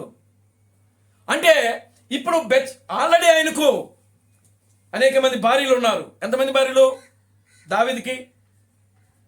30 మంది. దేవునికి స్తోత్రం కలుగును గాక. హల్లెలూయా. 300 మంది సార్. 500 మంది భార్యలు ఆయనకు. 300. మొత్తం ఆయన ఉపపత్తులు మొత్తం కలిపి 500 మంది పరిశుద్ధ గ్రంథంలో ఉంటుంది. చూడండి, ఆయనకు అంతమంది భార్యలు ఉన్నప్పటికీ వాళ్ళందరూ ఎవరంటే యూదా స్త్రీలే. కానీ ఈ యొక్క ఊరియా భార్యను ఆయన తెచ్చుకున్నాడంటే ఆమె ఒక అన్యస్త్రీ. ఆమె ఎవరు? ఒక అన్యస్త్రీ. అన్యస్త్రీని ఎందుకు దావీదు తెచ్చుకున్నాడు అని అంటే ఆ యూదా స్త్రీలలో ఉండేటువంటి అందమును ఈ యొక్క అన్యస్త్రీలో బెత్షెబాలో చూశాడంట దావీదు. ఆమేన్ నాయన. దేవునామానికి మహిమ కలుగును గాక. హల్లెలూయా. స్తోత్రం. ఏమిటది అని అంటే యేసుక్రీస్తు అంటున్నాడు. ఏమంటున్నాడు ఆయన? యేసుక్రీస్తు యూదా స్త్రీలలో లేనటువంటిది, ఏమండి, యూదా స్త్రీలలో లేనటువంటిది అన్ని స్త్రీలలో దావీదు ఏం చూశాడు? ఏదో ఒక ప్రత్యేకత చూశాడు ఆమెలో, అంతే కదా. ఒక స్త్రీని ఆమె తెచ్చుకుంటున్నాడంటే ఆమెలో ఉన్న ఏదో ఒక ప్రత్యేకత ఉండబట్టే. కనుక ఇప్పుడు దావీదు ఆ యొక్క ఊరియా భార్యని తెచ్చుకుని ఆమెను వివాహం చేసుకున్నాడు. ఆమెతోనే సొలొమోను మహారాజును కన్నాడు. దేవునామానికి మహిమ కలుగును గాక. హల్లెలూయా. Glory to God. హల్లెలూయా. అంటే దావీదు ఇక్కడ ఆయనకి కలిగి ఉన్నటువంటి 499 మంది భార్యలు, యూదుల యొక్క భార్యలలో లేనటువంటి గొప్ప కార్యమును ఇక్కడ ఏం చేస్తున్నాడంటే ఈ యొక్క ఊరియా భార్యలో, ఈ కనాను స్త్రీలో దావీదు చూచాడు. అందుకనే ఆ బెత్షెబాని తీసుకుని ఏం చేసినాడంటే వివాహం చేసుకున్నాడు ఆయన. దేవునామానికి మహిమ కలుగును గాక. హల్లెలూయా. ఇక్కడ యేసుక్రీస్తు అంటున్నాడు. చూడండి, ఇప్పుడు దావీదు ఏం చూశాడు అని అంటే ఆమెలో ఒక గొప్పతనాన్ని చూశాడు, ఆ బెత్షెబాలో. ఇప్పుడు యేసుక్రీస్తు అంటున్నాడు ఆ గొప్పతనం ఏంటో కాదు, కానీ ఇక్కడ ఏమంటున్నాడంటే ఇశ్రాయేలులోనైనను ఇంతటి విశ్వాసము నేను చూడలేదే. అది ఊరియా భార్యలో కనబడింది దావీదుకి. స్తోత్రం నాయన. ఏమండి? దేవునామానికి మహిమ కలుగును గాక. హల్లెలూయా. ఏదో ఆమె అందాన్ని చూసి తెచ్చుకోలేదు దావీదు. ఆ పై రూపాన్ని, బాహ్య సంబంధమైన రూపాన్ని చూడలేదు దావీదు. Glory to God. హల్లెలూయా. స్తోత్రం. ఈరోజు ఆ డినామినేషన్లు చేసే ప్రసంగం కాదు ఇది. ఆమేన్. హల్లెలూయా. స్తోత్రం. దావీదు ఏం చూశాడు? ఆమెలో విశ్వాసాన్ని చూశాడు. అదే దావీదు యేసుక్రీస్తుగా ఇక్కడ వచ్చినప్పుడు ఇశ్రాయేలులోనైనను ఇంతటి విశ్వాసమును నేను చూడలేదే. దేవునామానికి మహిమ కలుగును గాక. హల్లెలూయా. కనుక అప్పుడు అన్ని జనులను ఆయన తెచ్చుకున్నాడు. ఆయన నిజమైన వధువుగా ఆయన తెచ్చుకున్నాడు. ఇప్పుడు యోధా స్త్రీని ఏం చేసినాడు? విడిచిపెట్టేశాడు ఆయన. దావీదు బెత్షెబాని తెచ్చుకున్న తర్వాత ఈ మళ్ళా ఇజ్రాయెల్ దగ్గరికి ఇజ్రాయెల్ స్త్రీ దగ్గరికి వెళ్ళలేదు ఆయన. ఆయన వెళ్ళాలంటే వాళ్ళ రూమ్లోకి వెళ్ళేవాడు. దేవుని స్తోత్రం కలుగును గాక. హల్లెలూయా. వాళ్ళకు ఒక గదులు ఉండేవి. ఒక్కొక్క భార్యకి ఒక్కొక్క గది. ఆయన వెళ్ళాలనుకున్నప్పుడల్లా కూడా ప్రియులారా వాళ్ళ దగ్గరికి వెళ్ళేవాడు ఈయన. అంటే ఈరోజు పలానా దగ్గరికే అనుకున్నప్పుడు ఆమె దగ్గరికి వెళ్ళేవాడు. కానీ ఈ ఊరియా భార్యను తెచ్చుకున్నప్పుడు ఆమెను మాత్రం ఎక్కడ పెట్టుకున్నాడంటే రాజగృహంలో పెట్టుకున్నాడు. అది నేను ఆమె తండ్రి అర్థమవుతుందా మీకు? ఆయన తెచ్చుకున్నాడు కానీ నేను పోయింది లేదు. దేవుని స్తోత్రం చెప్పండి. హల్లెలూయా. దావీదు బాలేదు. కానీ దావీదు ఆ అన్యశ్రీని తెచ్చుకొని ఎక్కడ పెట్టుకున్నాడంటే అంతఃపురంలో పెట్టుకున్నాడు. ఇక్కడ ఆమేనైనా అది వధువుకు సాదృశ్యంగా ఉంది. దేవుని నామానికి మహిమ కలుగును గాక. హల్లెలూయా. ఇప్పుడు ఆ బెత్షెబా నిజమైనటువంటి వధువు సంఘమునకు సూచనగా ఉన్నది. అంటే ఇప్పుడు వధువు సంఘము క్రీస్తు బ్రహ్మ భూమి మీదకి రాకమునుపు ఎక్కడున్నది ఆమె అంటే సంఘ శాఖలలో క్రీస్తు విరోధి యొక్క చేతిలో ఉంది, బానిసత్వంలో ఉంది. నిజంగా అప్పుడు క్రీస్తు విరోధి ఆమెను ఏం చేస్తున్నాడు? ఏలుతున్నాడు. దేవునామానికి మహిమ కలుగును గాక. హల్లెలూయా. స్తోత్రం. అంటే ఒక విధంగా చెప్పాలంటే సంఘం అక్కడ ఏమైంది? చెరచబడింది. ఏదైనా తోటలో అవ్వ ఏ విధంగా అయితే ప్రియులారా అక్కడ చెరచబడిందో ఇక్కడ సంఘము కూడా అపవాది చేత ఏమైంది అంటే ఆత్మీయంగా. దేవునామానికి మహిమ కలుగును గాక. హల్లెలూయా. చూడండి ప్రియులారా, గమనించండి. ఆత్మీయంగా సంఘం ఇక్కడ ఏమైపోయింది అంటే ఆ రోమన్ క్యాథలిక్ యొక్క సిద్ధాంతము ద్వారా ఏమైపోయిందంటే పడిపోయింది, చేర్చబడింది. అపవాది యొక్క బోధలోకి సిద్ధాంతంలోకి వెళ్ళిపోయింది. మరలా దానిని ఆయన ఏం చేసినాడంటే ప్రియులారా గమనించండి. ఇదిగో మార్టిన్ లూథర్ ద్వారాను, జాన్ వెస్లీ ద్వారాను, ప్రభు అయిన క్రీస్తు బ్రహ్మ ద్వారాను, క్రీస్తు థామస్ ద్వారా ప్రియులారా దాన్ని ఏం చేసినాడంటే ఆయన సరిచేస్తూ చివరికి ఈ కాలంలోకి వచ్చేసాడు ఆయన. అంటే ఇదంతా కూడా పిల్లలు గమనించాలి. తన బిడ్డల కోసము దేవుడు తీసుకున్న బాధ్యత. ఆమేన్ నాయనా. ఈ లోకంలో ఇప్పుడు మనం వచ్చాము అని అంటే పిల్లరా నిజంగా ఈ గడియను, ఈ దినాన్ని, ఈ కాలాన్ని ముందుగానే ఆయన నిర్ణయించుకున్నాడు కాబట్టి, ఆయన ఎన్నికలో ఉంచుకున్నాడు కాబట్టి ప్రియులారా నిజంగా ఈ కాలంలో మనం వచ్చాం. దేవుడు మనమేదో గొప్ప వాళ్ళమని ఈ చివరి కాలంలో మనల్ని తీసుకురాలేదు. ఏమండి? మనం ఏదో గొప్ప వాళ్ళమను, లేకపోతే మనం ఏదో బాగా బలంగా ఉన్నామను, లేకపోతే మనం ఏదో బాగా జ్ఞానవంతులమను. ఏమండి? దేవుని స్తోత్రం కలుగును గాక. హల్లెలూయా. ఆయన మనల్ని ఈ లోకంలో తీసుకొని రాలేదు. మనల్ని ఎందుకు తీసుకొని వచ్చాడో తెలుసా? ఎందుకు తీసుకొచ్చాడు చెప్పండి? ఆయన చిత్తం నెరవేర్చదా? అది మంచిదే. ఆయన చిత్తం నెరవేర్చడానికే. దేవునామానికి మహిమ కలుగును గాక. హల్లెలూయా. ఆయన చిత్తం నెరవేర్చడం కంటే ముందు నీలో ఏముండాలో తెలుసా? విశ్వాసం, నమ్మకము. ఆమేన్. దేవునికి నీ మీద నమ్మకం ఉండాలా? పాయింట్ అర్థమైందా మీకు? దేవునామానికి మహిమ కలుగును గాక. హల్లెలూయా. ఆమేన్ నాయనా. దేవుని మనం నమ్మటం కాదు ఇప్పుడు. దేవుని మనం నమ్మటం కాదు ఇప్పుడు. దేవుడే మనలను నమ్ముతున్నాడు ఇక్కడ. దేవునామానికి మహిమ కలుగును గాక. హల్లెలూయా. దేవుడు మన పైన నమ్మకం ఉంచాడు. ఆయన కార్యాలు చేయుటకు ఒకానొక దినమున దేవుడు మోషేను నమ్మాడు. ఆమేన్. హల్లెలూయా. దేవుడు మోషేను నమ్మాడు గనుకనే ఆయన ఐగుప్తులోకి పంపించాడు. Glory to God. హల్లెలూయా. దేవుడు దావీదును నమ్మాడు గనుకనే విద్య లేనటువంటి దావీదును, గొర్రెలను మేపుకునే దావీదును సింహాసనం ఎక్కించి రాజుగా చేశాడు. కారణం ఏంటో తెలుసా?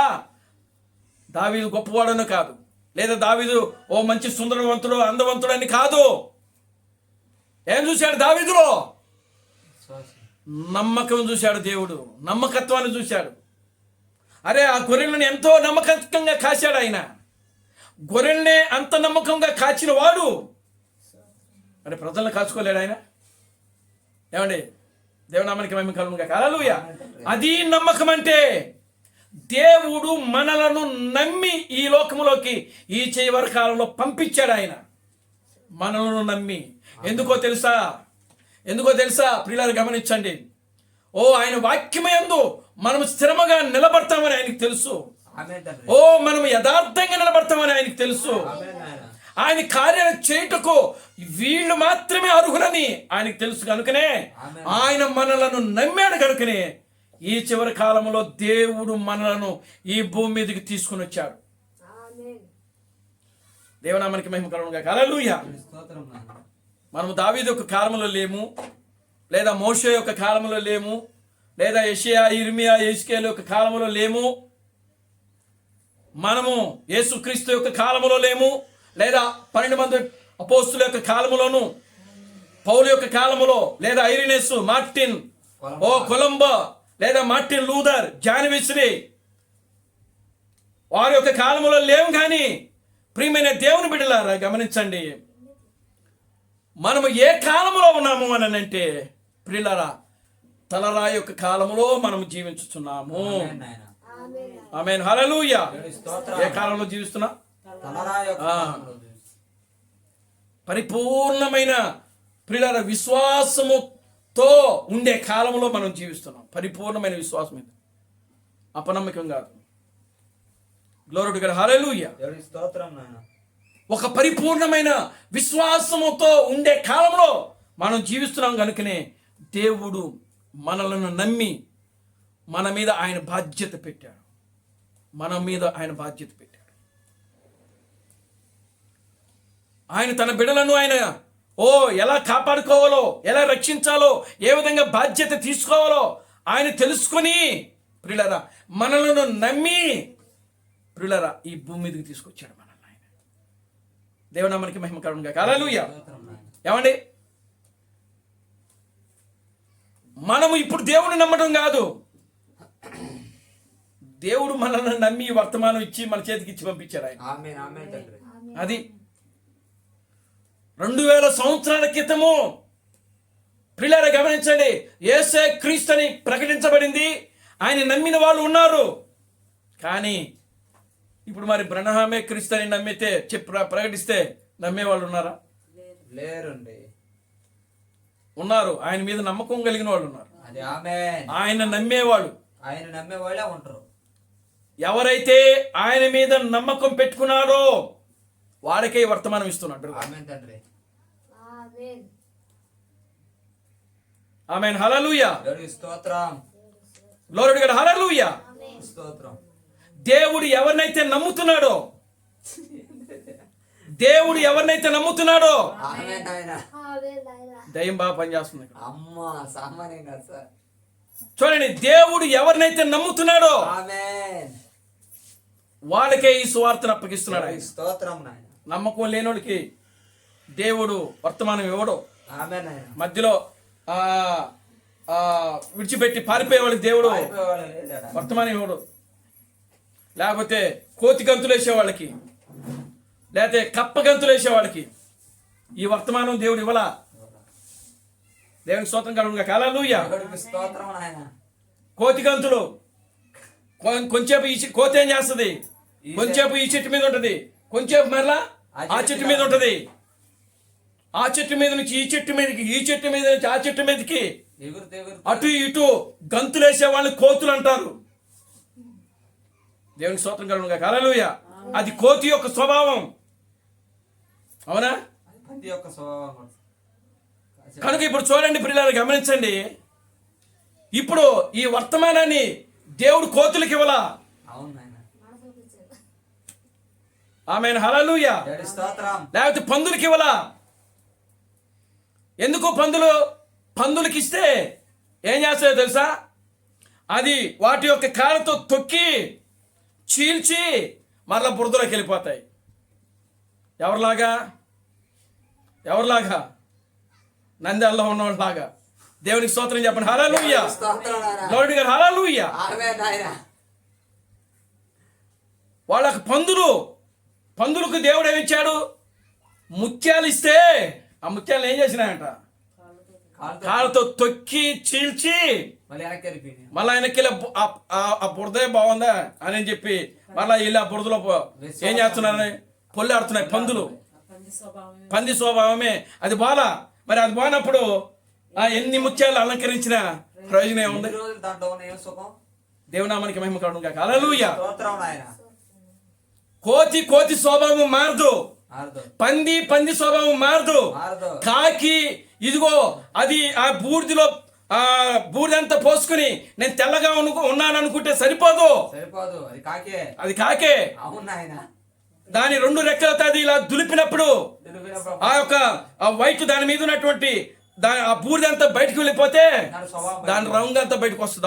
అసలు రంగు వస్తుంది. అది కొండలో పడుకొని పైకి వచ్చిందంట నల్ల. దేవునామానికి మహిమ కలుగునుగాక. హల్లెలూయా. కాకి ఎంత బూడిద పోసుకున్నా లోపల దాని రంగు నలుపే, అది మారదు. కనుక కాకి స్వభావం కలిగే వారికి ఈ వర్తమానం దేవుడు ఇవ్వలేదు.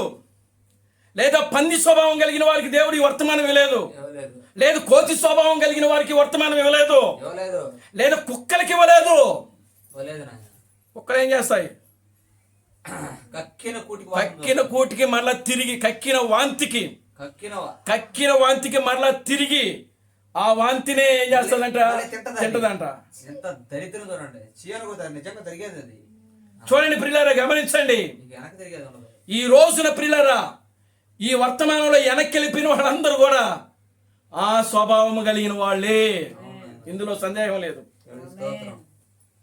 ఏమండి, ఉందా? సందేహం ఉందా? సందేహం లేదు. దేవునామానికి మహిమ కలుగునుగాక. హల్లెలూయా. స్తోత్రం. కానీ దేవుడు ఈ రోజున అంతకంటే నమ్మకస్తులైన మనల్ని దేవుడు లేపాడు. ఆమేన్ నాయన. మనలో దేవుడు ఆయన నీతిని చూడాల, యథార్థతను చూడాల. మనలో చూసింది ఏంటో తెలుసా? కేవలము నమ్మకం మాత్రమే చూశాడు. మనల్ని ఆయన నమ్మాడు అంతే. వీడైతే చేయగలడు, విక్రపాల్ అయితే చేయగలడు, ఆమేన్ నాయన. లేదా జయరాజ్ అయితే చేయగలడు.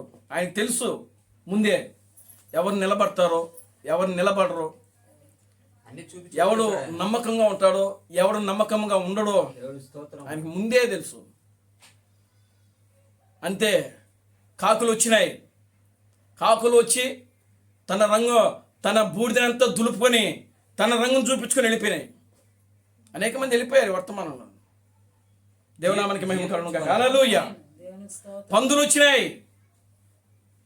ఏమండి, పందు వచ్చి కడుక్కుంది, అలంకరించబడింది, సింహాసనం మీద కూర్చోబెట్టబడింది.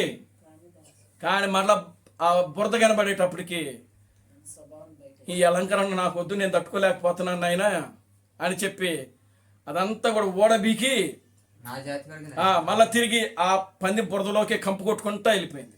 ఆ జాతి జంతువుల కాడికి వెళ్ళింది అది. చూడండి ప్రియులారా, గమనించండి.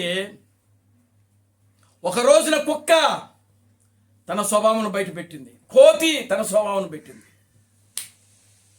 దేవునామానికి మహిమ కలుగునుగాక. హల్లెలూయా. దేవుడి స్తోత్రం. ప్రియమైన దేవుని బిడ్డలారా, దేవుని బిడ్డలు ఎక్కడున్నప్పటికీ వాళ్ళు దేవుని బిడ్డలే. దేవునామానికి మహిమ కలుగునుగాక. హల్లెలూయా. చూడండి, ఒక దేవుని బిడ్డ ఉన్నాడు. ఒక తండ్రికి 2 కుమారులు ఉన్నారు. వాడు పందులు తినే పొట్టు దగ్గరికి వెళ్ళి ఆ పొట్టు తినాలంట వాడు. కానీ వాడు పందిగా మారలా అక్కడ. దేవుని నామానికి మహిమ కలుగునుగాక. హల్లెలూయా. వాడు బురదలో ఉన్నాడు. బురదలో బొల్లాడుతున్నాడు. వాడు తినే ఆహారం ఏంటి? పందులు తినే ఆహారం తింటున్నాడు వాడు. అప్పుడు వాడికి ఒక రోజున బుద్ధి వచ్చినప్పుడు, నా స్వభావం ఇది కాదే. దేవునికి స్తోత్రం కలుగునుగాక. హల్లెలూయా.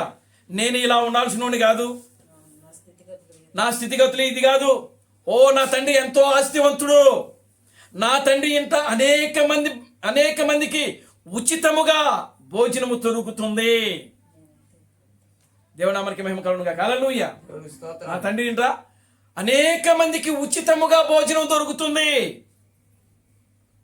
కనుక నేను మరలా తిరిగి తన స్వభావం కూడా బయటపడుతుంది. ఇప్పుడు దేవునామానికి మహిమ కలుగునుగాక. హల్లెలూయా.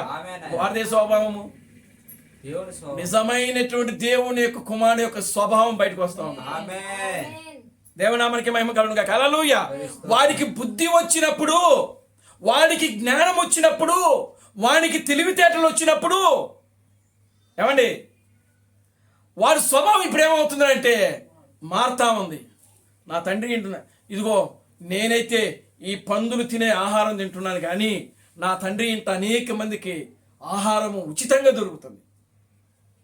నన్ను నా తండ్రి కుమారుడుగా అంగీకరించకపోయినా కానీ నాకు అక్కడ 3 పూట్ల ఆహారం దొరుకుతుంది. దేవునామానికి మహిమ కలుగునుగాక. హల్లెలూయా అని చెప్పి తన మనసును మార్చుకున్నాడు. ఆయన మనసును మార్చుకుని తండ్రి ఇంటికి వెళదాం. నా తండ్రి నన్ను కుమారుడుగా స్వీకరించాల్సిన అవసరము లేదు. నాకు ఆయన వస్త్రాలు తొలగించాల్సిన అవసరము లేదు. నాకు ఉంగరం తొలగించి ముద్దు పెట్టుకోవాల్సిన అవసరము నాకు లేదు. కానీ అక్కడ నాకు 3 పూట్ల భోజనం దొరికితే చాలనుకున్నాడు. తన స్వభావం మారుతా ఉంది ఇక్కడ, తన స్థితి మారుతా ఉంది ఇక్కడ. మారుతుంది అక్కడ. దేవునామానికి మహిమ కలుగునుగా. హల్లెలూయా. బయలుదేరాడు, మళ్ళా వెనక్కి తండ్రి ఇంటికి వస్తున్నాడు. దేవునామానికి మహిమ కలుగునుగా. హల్లెలూయా. ఆమేన్. తండ్రి ఇంటికి వచ్చి వస్తా ఉన్నాడు. తండ్రి ఏ కుమారుడైతే తప్పిపోయాడో తండ్రికి తెలుసు, ఏదో ఒక రోజున నా కుమారుడు మళ్ళా తిరిగి నా దగ్గరికి వస్తాడు. అది తప్పిపోయిన కుమారుడు మీద ఉన్న నమ్మకం అది తండ్రికి. దేవుని నామానికి మహిమ కలుగునుగా. హల్లెలూయా. స్తోత్రం. ఏదో ఒక రోజున నా కుమారుడు మళ్ళా తిరిగి నా దగ్గరికి, వస్తాడు.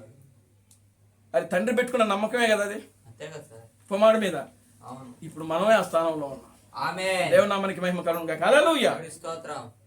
మనమే ఆ స్థానంలో ఉన్నాం. ఈ రోజున దేవుడు మన మీద నమ్మిక ఉంచి, ఆ రోజు ఆ తండ్రి తప్పిపోయిన కుమారుడు మరలా తిరిగి నా దగ్గరకు వస్తాడని ఏ విధంగా అయితే నమ్మకమే పెట్టుకొని ఉన్నాడో, అదే దేవుడు, అదే తండ్రి ఈ రోజున ఈ చివరి కాలంలో ప్రియులారా దేవుడు మన మీద నమ్మకం పెట్టుకొని మనలను ఈ భూమి మీదకి తీసుకుని వచ్చాడు. ఆయన నిత్య సువార్తను ప్రకటించడానికి. ఆమేన్ నాయన. దేనికి తీసుకొచ్చాడు మనల్ని? నిత్య సువార్తను ప్రకటించడానికి. ఆమేన్. హల్లెలూయా. మన నిత్య సువార్తను ప్రకటించాలంటే వాళ్ళు ఏం కలిగి ఉండాలి?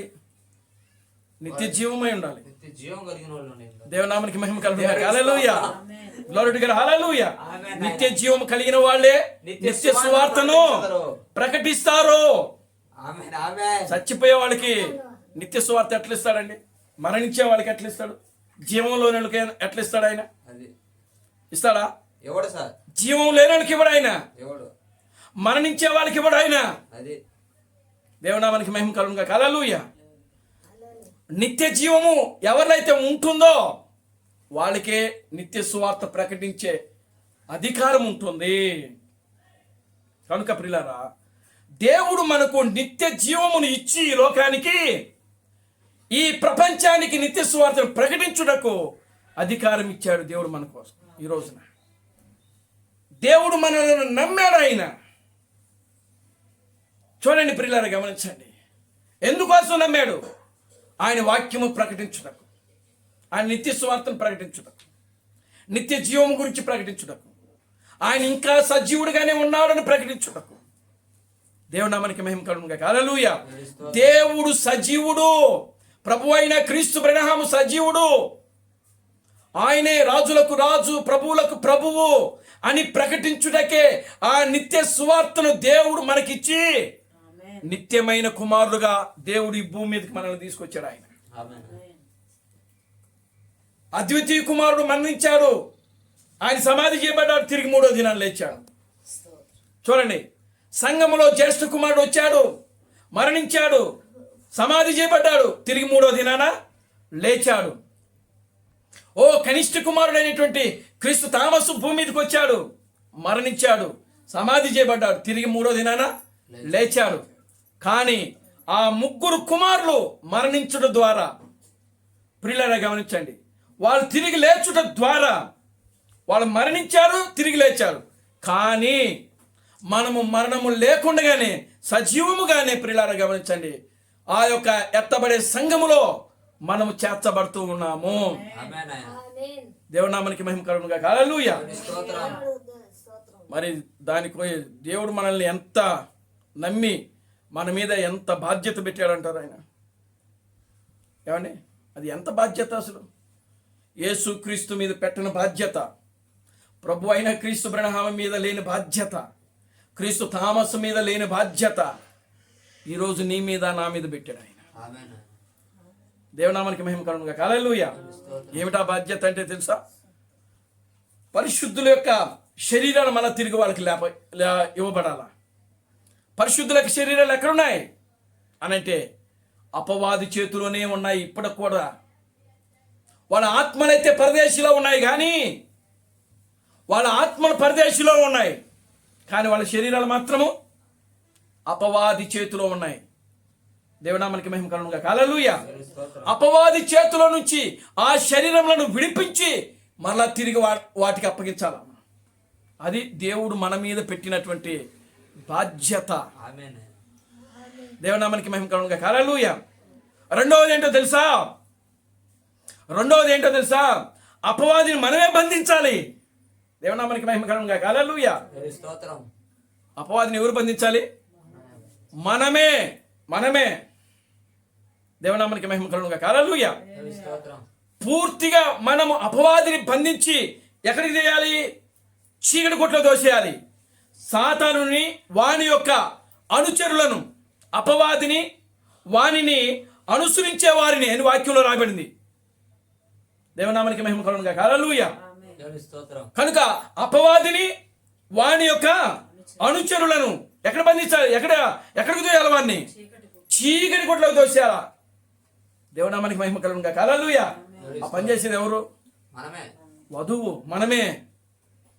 దేవునామానికి మహిమ కలుగునుగా. హల్లెలూయా. కనుక ప్రియమైన దేవుని బిడ్డలారా, దేవుడు ఈ రెండు కార్యాలు చేయుటకే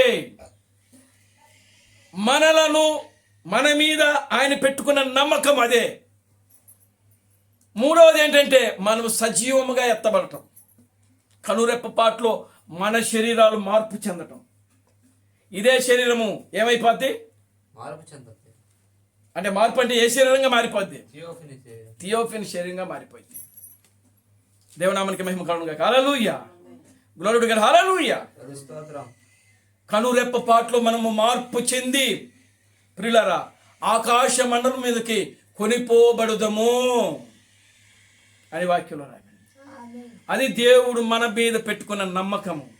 మొట్టమొదటిగా దేవుడు మనల్ని నమ్మి మన మీద పెట్టుకున్న ఆయన నమ్మకం ఏంటో తెలుసా? ఏం చెప్పాను నేను? పరిశుద్ధుల యొక్క శరీరాలు మన తిరిగి వాళ్ళకి దాన్ని ఏమంటారంటే పునరుద్ధానము. కడబూర మోగిచ్చేది ఎవరు అని అంటే పెండ్లి కుమార్తె. దేవునామానికి మహిమ కలుగునుగా. హల్లెలూయా. కడబూర అంటే ప్రధాన, అక్కడ వాక్యంలో ఉంటుంది, ఆర్భాటముతోను, ప్రధాన దూత శబ్దముతోను, దేవుని బూరతోను ప్రభువు దిగివచ్చును. ప్రభునందు మృతులైన వారు మొదట లేతురు. ఆ మీదట సజీవులుగా నిలిచి ఉన్న మనము కనురెప్ప పాటలో మార్పు చెంది ఆకాశ మండలము మీదకు కొనిపోబడుదమని వాక్యంలో రాయబడింది. మొదటి దశలోనికి రాసిన పత్రిక 4వ అధ్యాయం 16వ వచనం నుంచి ఉంటుంది ఇది. దేవునామానికి మహిమ కలుగునుగా. హల్లెలూయా. అయితే ఈ 3 భాగాలలో 2 భాగాలు పూర్తిగా క్లోజ్ అయిపోయినాయి. ఆర్భాటము జరిగింది. ఆర్భాటం ఎవరో జరిగింది? ప్రభు అయిన క్రీస్తు బ్రహ్మలో జరిగింది. ప్రధాన దూత శబ్దము అది ఎవరిలో జరిగింది? క్రీస్తు థామస్లో జరిగింది. ఇప్పుడు మిగిలింది ఒకే ఒక కార్యము. ఏమిటంటే దేవుని బూర. కలముడుసుకో. దేవుని బూర. దేవునామానికి మహిమ కలుగునుగా. హల్లెలూయా. ఇక మిగిలి ఉంది ఒకటే ఒక బూర. దేవుని బూర అంటే ఎవరిలో జరుగుతుంది అని అంటే నిజమైనటువంటి ఆ వధువులో ఎవరైతే 700 మంది సజీవంగా ఎత్తబడతారో వాళ్ళు మాత్రమే ఈ సజీవమైన దేవుని బోర మ్రోగుతుంది. అప్పుడు ప్రియులారా ఈ యొక్క శరీరాలు, పరిశుద్ధుల యొక్క శరీరాలు వాళ్ళకి తిరిగి వాళ్ళకి ఇవ్వబడుతుంది. అది పునరుద్ధానం. ఏమండి? అది ఈ పునరుద్ధానపు యొక్క శక్తి ఎక్కడి నుంచి వస్తుంది అని అంటే తలరాయిలో నుంచి. ఆమేన్. హల్లెలూయా. పునరుద్ధానపు శక్తి ఎక్కడి నుంచి వస్తుంది? తలరాయిలో నుంచి. తలరాయి అనగా ఎవరు? క్రీస్తే. ఆ క్రీస్తు ఎవరు? వధువు. దేవునామానికి మహిమ కలుగునుగా. హల్లెలూయా. అంటే వధువులో నుంచే కడబూరం రోగుతుంది. ఆ కడబూరం రోగినప్పుడు ఆ పునరుద్ధానపు శక్తి అనేది వచ్చినప్పుడు ప్రియులారా అప్పుడు ఆ యొక్క మరణించిన యొక్క పరిశుద్ధుల యొక్క శరీరాలు అపవాది చేతిలో ఏవైతే ఉన్నావో వాటన్నిటిని విడిపించి వాళ్ళ శరీరాలు మళ్ళీ వాటికి ఇచ్చేస్తారు. దేవునామానికి మహిమ కలుగునుగా. హల్లెలూయా. అప్పుడు ఆత్మలు వచ్చి ఆ శరీరాన్ని ఏం చేస్తాయి? ధరించుకుంటాయి. అది ఏ శరీరం అంటే థియోఫిని శరీరంగా మారిపోయింది. లేపబడేదేమో మట్టి శరీరమే, కానీ ఆ మట్టి శరీరము ఏ శరీరంగా మార్చబడుతుంది అంటే థియోఫిని శరీరంగా మార్చబడుతుంది. Glory to God. హల్లెలూయా. స్తోత్రం. కనుక ఆ పని చేయటానికి దేవుడు నీ మీద నా మీద నమ్మకం పెట్టుకున్నాడు. ఆయన ఆమేన్. అపవాదిని బంధించి, అపవాదిని వాని యొక్క అనుచరులను బంధించి చీకటిలో కొట్లో త్రోయడానికే ప్రియులారా దేవుడు నీ మీద నా మీద పెట్టుకున్న నమ్మకం అది. ఆమేన్ నాయనా. మనల్ని నమ్మి ఆయన పంపించాడు. ఆయన బాధ్యత వహిస్తా ఉన్నాడు మన పక్షాన. దేవునామానికి మహిమ కలుగును గాక. హల్లెలూయా. స్తోత్రం. ఆయన మన మీద పెట్టుకున్న నమ్మకం అది, మన మీద పెట్టిన బాధ్యత అది. ఆమేన్. హల్లెలూయా. అందుకే మనలను ప్రియుల ఇంతగా ఆయన కాపాడుకుంటా వచ్చాడు. ఆయన 6000 సంవత్సరాల వరకు కూడా ప్రియుల మనం వచ్చుటకే ఆయన ఇంతగా ప్రయాసపడ్డాడు. ఆయన మనం రావడం కోసమే, మనం ఈ భూమి మీదకి రావడం కోసమే. ఆమేన్. హల్లెలూయా. స్తోత్రం. అంటే వాళ్ళందరూ కూడా ఇప్పుడు మోషే ఉన్నాడు అనుకోండి, దేవుని ఏ విధంగా నమ్మాడు ఆయన అంటే మోషే ద్వారా దేవుడు మాట్లాడటం ద్వారా. అవును కదా. ఆమేన్. హల్లెలూయా. అబ్రహాం ఉన్నాడు అనుకోండి, ఏ విధంగా నమ్మాడు ఆయన? మాట్లాడాడు. దేవుని స్తోత్రం కలుగును గాక. హల్లెలూయా. అంటే ఇప్పటి వరకు కూడా దేవుని ఏ విధంగా నమ్ముతూ వచ్చారంటే ఆయన నాతో మాట్లాడాడు, ఆయన నాతో మాట్లాడాడు, ఆయన నాకు దర్శనం ఇచ్చాడు. అవునా? అంటే ఏదో ఒక రూపంలో మాట్లాడుతూ వచ్చాడు. దర్శనం ద్వారా కానీ, స్వరము ద్వారా కానీ, కళ ద్వారా కానీ, లేదా ఊరీము తుమీము ద్వారా కానీ ఆయన మాట్లాడుతూ వచ్చాడు. కానీ మన దగ్గరకు వచ్చేటప్పటికి మనకు దర్శనము లేదు, మనకు కళ లేదు, మనకు ఊరీము తుమీము లేవు, మనకు స్వరం ఎత్తి మాట్లాడము లేదు. కానీ మనం దేవుని నమ్మాం. ఎలా నమ్మాం? విశ్వాసముతో. అది ఆమేన్ నాయనా. దీనికోసమే ఎదురు చూశాడు దేవుడు. ఆమేన్ తండ్రి. ఏదో కళ ద్వారా మాట్లాడితే దేవుడు నమ్మటం కాదు, అది విశ్వాసం కాదు. అది విశ్వాసం కాదు. దాంట్లో లేకపోతే సందేహం ఉండదు. కళ ద్వారా దేవుడు మాట్లాడితే అది నమ్మకం కాదు. కాదండి. దేవునామానికి స్తోత్రం కలుగును గాక. హల్లెలూయా. లేదా ఊరీము తుమ్మిముల ద్వారా దేవుడు మాట్లాడితే అది రుజువు చేయబడితే అలాగే దేవుని నమ్మటం కాదు అది. కానీ దర్శనం లేకపోయినా, ఊరీము తుమ్మిము లేకపోయినా, కళ లేకపోయినా, స్వరం ద్వారా దేవుడు మాట్లాడకపోయినా, కూడా కానీ నేను దేవుని నమ్ముతున్నాను, ఆ దేవుడు ఫలానా అని వాక్యం నువ్వు దాని మీద నమ్మకం ఉంచగలిగితే అది నిజమైన విశ్వాసం. ఆమేన్. ఆ విశ్వాసమునే కనాను స్త్రీలో దేవుడు చూశాడు. ఆమేన్ తండ్రి. ఆ విశ్వాసమునే ఈరోజు మనలో చూశాడు ఆయన. అందుకే నీ మీద నా మీద ఆయన ఏం పెట్టుకున్నాడంటే నమ్మకం పెట్టుకున్నాడు. మన మీద ఆయన బాధ్యత పెట్టుకున్నాడు. ఆయన మన పట్ల బాధ్యత వహించాడు. ఆయన దేవునామానికి మహిమ కలుగును గాక. హల్లెలూయా. స్తోత్రం. మన మీద, తన బిడ్డల మీద, తన కుమారులు కుమార్తెల మీద ఆయన బాధ్యత వహించే దేవుడు. ఆయన బాధ్యత పెట్టే దేవుడు, నమ్మకం కలిగిన దేవుడు. దేవునామానికి మహిమ కలుగును గాక. హల్లెలూయా. కనుక ప్రియమైన దేవుని బిడ్డలారా, ఆనాడు దేవుడు మోషే నువ్వు బాధ్యత కలిగి అనేకమైన మోషే పట్ల బాధ్యత కలిగి ఉన్నాడు. ఇదిగో ఆయన మీద ఒక బాధ్యత పెట్టాడు. ఈరోజు యేసుక్రీస్తు మీద ఒక బాధ్యత కలిగి ఉన్నాడు. ఆయన మీద ఒక బాధ్యత పెట్టాడు. ఈరోజు నిజమైనటువంటి పెండ్లి కుమార్తె అయినటువంటి మన మీద ఆయన ప్రియులారా ఆయన మన పట్ల బాధ్యత వహిస్తూ మన మీద ఆయన ఒక బాధ్యత పెట్టాడు. కనుక ఆయన ఏ విధంగా అయితే మన పక్షాన బాధ్యత వహిస్తున్నాడో మనము కూడా దేవుని పట్ల అదే బాధ్యత కలిగి జీవించాలి. అదే నిజమైన విశ్వాసము, ప్రేమ, యథార్థత, నీతి, న్యాయము. ఆమేన్. కనుక ప్రియమైన దేవుని బిడ్డలారా, ఆ విధంగా మనం జీవించి దేవుని యొక్క నిత్య రాజ్యములో నిత్యమైన వారసులుగా, నిత్యమైనటువంటి కుమారులు కుమార్తెలుగా మనం జీవిస్తూ మన ఆత్మీయ జీవితంలో ముందుకు సాగుతాం. దేవుడు తన పరిశుద్ధ వాక్యములను దీవించి ఆశీర్వదించును గాక. ఆమేన్. ప్రార్థన చేసుకుందాం. దయచేసి అందరూ కూడా లేచి నిలబడండి, ప్రార్థన చేద్దాం. అందరూ కూడా లేచి నిలబడండి, ప్రార్థన చేసుకుందాం. ఓ మమ్మలను మిక్కిలిగా ప్రేమించిన మా మంచి తండ్రి, అవును ప్రభువా. జీవం గల దేవుడా, జీవాధిపతి, అవును. నిన్న నేడు నిరంతరము ఒకటే రీతిగా ఉన్న మా పరమ తండ్రి, నా ప్రభు అయిన అబ్రహాం క్రీస్తు నీ పవిత్రమైన పాదాలకు వందనాలు, స్తుతులు, స్తోత్రములు, స్తోత్రములు, స్తోత్రములు ప్రభువా. నిశ్చయంగా నా తండ్రి ఇప్పటి వరకు కూడా నాయన మీరు ఇచ్చిన ఒక గొప్ప సందేశాన్ని బట్టి మీకు వందనాలు ప్రభువా. ఓ నిశ్చయంగా నాయన దేవుడు తన బిడ్డల విషయమై ఆయన బాధ్యత వహించే దేవుడు అని ఓ నీ వాక్యం ద్వారా నాయన మీరు మాతో రుజువు చేసినందుకే మీకు వందనాలు ప్రభువా. నిజంగా నాయన ఓ మోషే విషయంలో నువ్వు బాధ్యత కలిగి ఉన్నావు.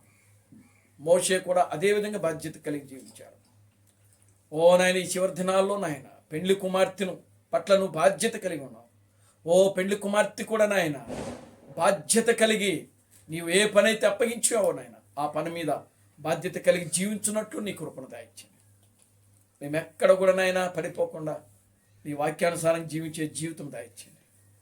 ముఖ్యంగా ఈ ప్రాంతంలో నాయన ఈ నెల్లూరు పట్టణంలో ఈ ముతుకూరు ప్రాంతంలో ప్రభువా నాయన అదిగో నా తండ్రి మా ప్రియులు నాయన నీ కుమారుడు విక్టర్ పాల్ను ఓ ఆయన భార్యను సుగంధని సిస్టర్ను వారికి ఇచ్చిన ఇద్దరు బిడ్డలు నాయన అదిగో నా తండ్రి కృపా సమృద్ధము కానీ నిశ్చయంగా నాయన ఈ యొక్క 5 ఆత్మల ప్రభువా ఈ ప్రాంతంలో మీరు ఎన్నుకున్నారు తండ్రి. అందును బట్టి మీకు స్తోత్రం చెల్లిస్తున్నాను. ఆ చిన్న కుటుంబాన్ని నమ్మకం కలిగి సజీవమైన ప్రభు అయిన క్రీస్తు బ్రహ్మను నీ సర్వశక్తి కలిగిన నామమునకు అప్పగించుకుంటున్నాను తండ్రి. ఆమేన్. ప్రభువా నీ కుమారుడు యొక్క కుటుంబాన్ని దీవించి ఆశీర్వదించండి.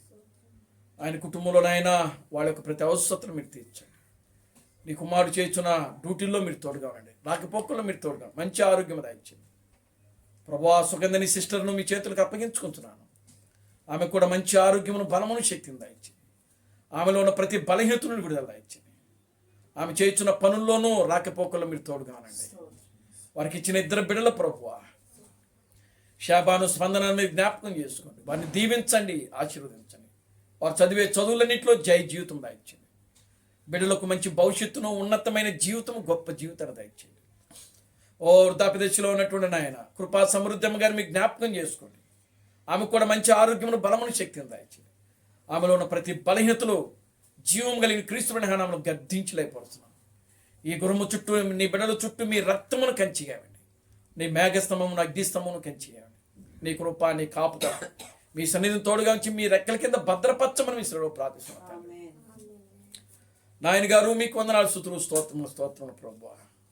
అదేవిధంగా నా ప్రభువా పాపను మీరు జ్ఞాపకం చేసుకోండి. పాపను దీవించి ఆశీర్వదించండి.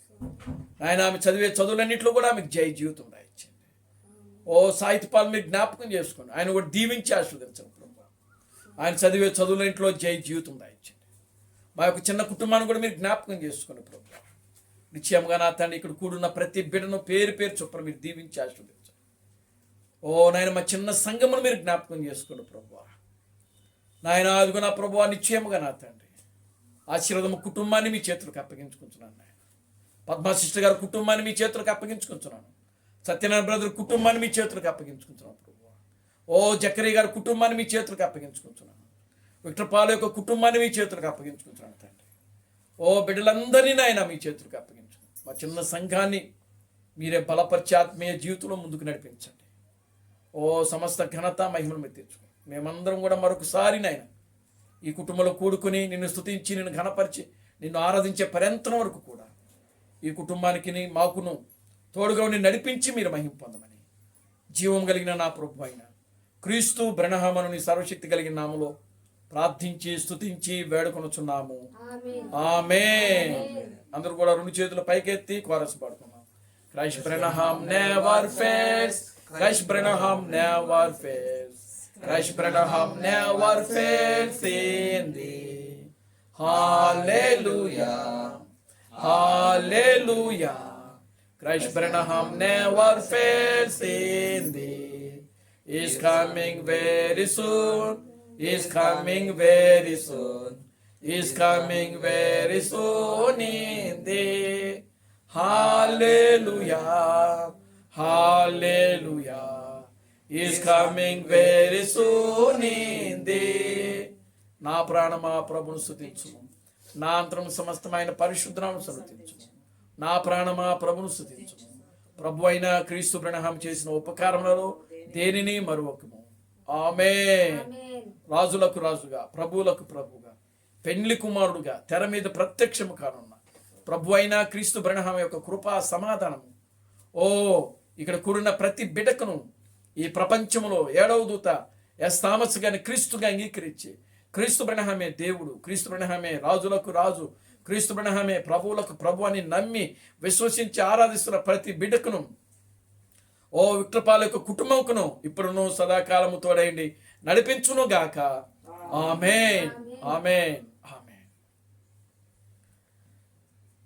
అందరికీ వందనాలు. ప్రభు మిమ్మల్ని దీవించి ఆశీర్వదించును గాక. ఆమేన్. ఆమేన్.